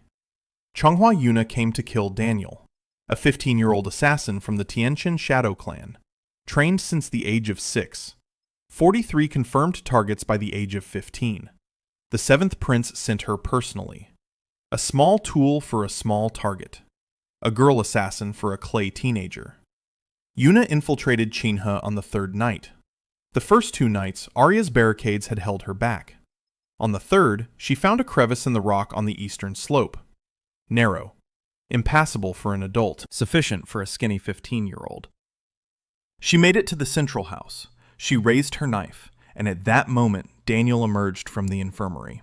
He was carrying a bowl. Hot. Steam rose into the night air. He was walking toward Sun Yan's cottage, the senior maid. She had joined them 2 months ago. Daniel had identified her through the mirror of roots at a reception at the trading house. Sun Yan had been sabotaging her employers at the Tianchen house for 10 years because her daughter had taken into the 7th Prince's harem. Sun Yan had been sick for 3 nights. Daniel brewed her a decoction every evening and brought it to her himself. Because for 10 years she had done everything for others, and no one had ever brought her a hot decoction to her bed. Yuna watched from the shadows, 3 meters away, his back exposed, a target impossible to miss. She didn't throw. She stood and watched as he walked past. She returned the following night, not to kill, watch. For 3 days, she watched him cook porridge. How he carried the bowl to Sonyeon. How he sat with Sion by the garden beds. How he brought Solmi tea with a piece of ice in the cup. On the 4th day, Arya found her, a blade at her throat. Yuna didn't resist. She could have left. She didn't leave. The mirror of roots turned. She had been taught that a person's value lies in their usefulness as a weapon. The fear of rejection was absolute. In every scenario, it was death or rejection. Daniel sat down on the floor in front of her, at her level. He asked if she was hungry. He poured her some soup. 10 minutes later, she took the bowl. She drank it in one gulp. She burned her tongue. He took the knives away from her. Everything. Needles, poison. Then he returned with a teapot, a clay one, an old one. He said that starting tomorrow, she would be in charge of the tea at the meetings. She asked if this was a joke. He said no. She said she was a killer, not a servant. He said he knew. And that was exactly why she needed to learn to do something other than kill. For 3 weeks, she made tea, and every cup was worse than the last. Arya poured it out and called it slop. Solmi took a single sip and set the cup down in silence. By the 4th week, Yuna was furious at the tea. She stole a bag of leaves from Bao. She experimented for 3 hours. She treated the tea like an assassination assignment, with absolute precision. By the 5th week, Arya finished her cup and said nothing. By the 6th, Solmi asked for a second. Pride. Not for the murder, for a cup of tea. By the end of the 12th month, Daniel found Sonyeon's daughter through Solmi's network. Alive. In the 7th prince's harem. A lowly servant. Invisible. She had been forgotten, and that saved her life. Daniel told Sonyeon that he had found her daughter, that he would get her out. Not now, but he would get her out. Sonyeon nodded, went to her room, closed the door. An hour later, she came out. Her face was calm. Her eyes were red. She walked over to Daniel, took his hand, held it longer than usual. A winter evening in the first year. The valley was covered in snow. Daniel was cooking dinner himself. 6 plates, each with a dish from his childhood, which he had learned not from the system, but over the course of 6 months through hints. Sion, mandarin peel and rice. Arya, hot peppers that her mother would sneak in. Solmi, ice in a cup. Caitlyn, a spice from her homeland that he had searched for 2 months across 3 caravans. Yuna, a candy made from lotus pasta, the only sweet from the Shadow Clan. Yuna didn't say anything, but once she stopped at a candy stand and stared at the lotus paste for 7 seconds. Daniel counted. Sonyeon, the soup Grandma used to make. They ate in silence. Sion froze with her chopsticks in the air. Arya twitched her hand. Caitlyn closed her eyes. Yuna hid the candy in her sleeve. Quickly, just like she hid knives. Solmi was the first to put down her chopsticks. She said it wasn't fair. He asked what. She said he'd made it so that none of them could leave now, and she smiled for the first time. The 2nd year. 3 houses were being restored simultaneously. Hua Yue as a network of healers, Siyong at the helm, Mei and 4 apprentices, 2 mobile clinics in the villages. The lotus on the door once again signaled that help was available here. Free of charge. No chi tests. Clay or cultivator. It didn't matter. Lo Yang was like a guild of blacksmiths and fighters. 4 workshops under the emblem of the fiery phoenix. Arya trained 12 people. Former mercenaries. Former slaves. Former nobodies. Beihan was like a shadow. 30 informants across the 6 kingdoms, a dovecote operating in 3 shifts, a library with thousands of scrolls. Solmi knew every Tianchen garrison, every warehouse, every commander. Caitlyn wove it all into a single mechanism, a trade network, logistics. Not a single silver coin was lost. She created a double-entry accounting system and now kept the books not for the cabal, but for her own people. Daniel once asked about 14 silver coins instead of 10. She said she had invested part of the budget in a shipment of silk. Bought it cheap, sold it high. He asked why she hadn't told him. She replied that he had given her the budget without a report, and she had used it without a report, just as they had agreed. He laughed. So did she, for the first time, together. The year was nearing its climax. The Council of Physicians of the 9 Kingdoms in the Moon Kingdom. Hua Yue's seat had been vacant for 3 years. Jian carved the lotus seal herself. The application was approved. The seventh prince decided to come in person, a 12-day journey. A cart bearing the lotus crest, Arya's guards, Solmi's intelligence, Caitlyn's documents, Yuna on the roof of the cart with a teapot. Sun Yan was inside, sewing new clothes for Seong, white with green embroidery. 12 days of work. Daniel walked alongside on foot. He saw people stopping and looking at the crest. Some bowed, some cried. Old men who remembered the Huawei doctors in the villages 30 years ago. The council hall. Round. 9 chairs. 3 empty for 3 years. 3 silent accusations. In the far corner, the seventh prince in black silk, his face beautiful and empty, eyes like glass. Daniel stood by the wall among the servants in gray robes. The doors opened. Sion entered. White robes, a lotus on her chest. Behind her, Arya in red, carrying a sword. The hall fell silent. She sat in the chair with the lotus. The seventh prince stood. He asked loudly, so the whole hall could hear, who had restored the fallen house. Seong looked at Daniel by the wall. He shook his head. No need. She turned to the prince. She stood up. She spoke loudly and evenly. She said that the Huawei house had restored itself, that they simply had a friend who brewed a potion. The hall didn't understand. The prince didn't understand. For the first time, confusion flashed in his glassy eyes. 3 years ago, he had personally burned her Dantian, and now she stood before him with chi in her eyes. Impossible. Daniel smiled in the corner, just like back then on the first day. Salome. The first quarter is closed. 2.5 years. Chingha. 47 people. 7 buildings. They rescued Sanyong's daughter 4 months ago. Salmi planned it. Arya carried it out. Caitlyn provided the funding. Seong treated the girl for 3 weeks. Yuna sat nearby and silently poured tea. By the end of the 3rd month, the girl left the house and helped bow in the kitchen. Song Young stood by the window and watched. Then she walked over to Daniel, took his hand, said his name for the first time. Not a number, not a clay figurine. Daniel. The war began with a trade embargo. The 6 kingdoms signed a treaty with the 3 houses, not out of love, out of self-interest. Tian Chen began to suffocate. The 7th prince responded with war. 4 flanks, 20,000. 2 flanks collapsed before the battle. The left, a commander in debt that Solmi could expose. The right, supplies came via the Caitlyn route. The wagons simply stopped coming. 2 flanks remained. Arya marched out against them with 20 fighters. The fire returned in full force. She walked through the ranks, and the ranks parted from the heat. Solmi simultaneously brought down the spy network. To every garrison, a pigeon with a list of every commander's secrets. The 3rd flank laid down their arms. The 4th fought for half an hour. Then the commander stuck his sword in the ground and led his men away. Sion treated the wounded enemies in the field hospital.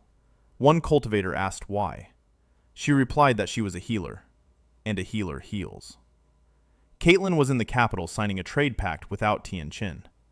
Yuna was brewing tea on the roof, to everyone's taste. She was 16. A year ago, she had come to kill Daniel. Daniel stood on a hill with binoculars, drinking Yuna's tea. Sun Young was nearby. He said it seemed they had succeeded. 3 months later, Solmi found a scroll in the library. Han Chon Wu, 7 generations ago. The man who tried to decipher the clay system. The 9 emperors killed him. Before his death, he transformed his soul into a seed for a future vessel. 6 were unsuitable. Daniel was suitable. The surname Han is no coincidence. Blood. Lineage. The girl from under the tram was a descendant of Han Chong Wu. The agreement worked. The Pact of the 9 Luminaries was reconvened 6 months later. 1 line. Born without a name is not property. The 6 kingdoms signed immediately. Tian Chen was the last. The 7th prince was deposed by his own brothers. The word clay will not vanish in a day, but the line is hammered in like a nail. Daniel did not sit on the throne. He stood by the wall in gray clothes and watched as Sha Ying affixed the seal. He left. Rain. Warm. Spring. 9 moons burned evenly. Green brighter. red brighter, blue brighter. A door opened behind him. Everyone came out. Ying with a lotus, Arya with a sword, Solmi with her back straight, Caitlyn with the contracts, Yuna with a teapot, Sonyeon holding her daughter's hand. Yuna approached. She held out the cup, said the tea would get cold. He finished it. Somewhere far away, in the empty office of the disgraced prince, a broken cup with dried blood lay on the table. Dust covered it slowly and evenly. Daniel turned to his people and said it was time to go home. Bao had promised soup. Arya snorted. Solmi smiled. Ying took him by the sleeve, quietly, just like on the first day. And they went home.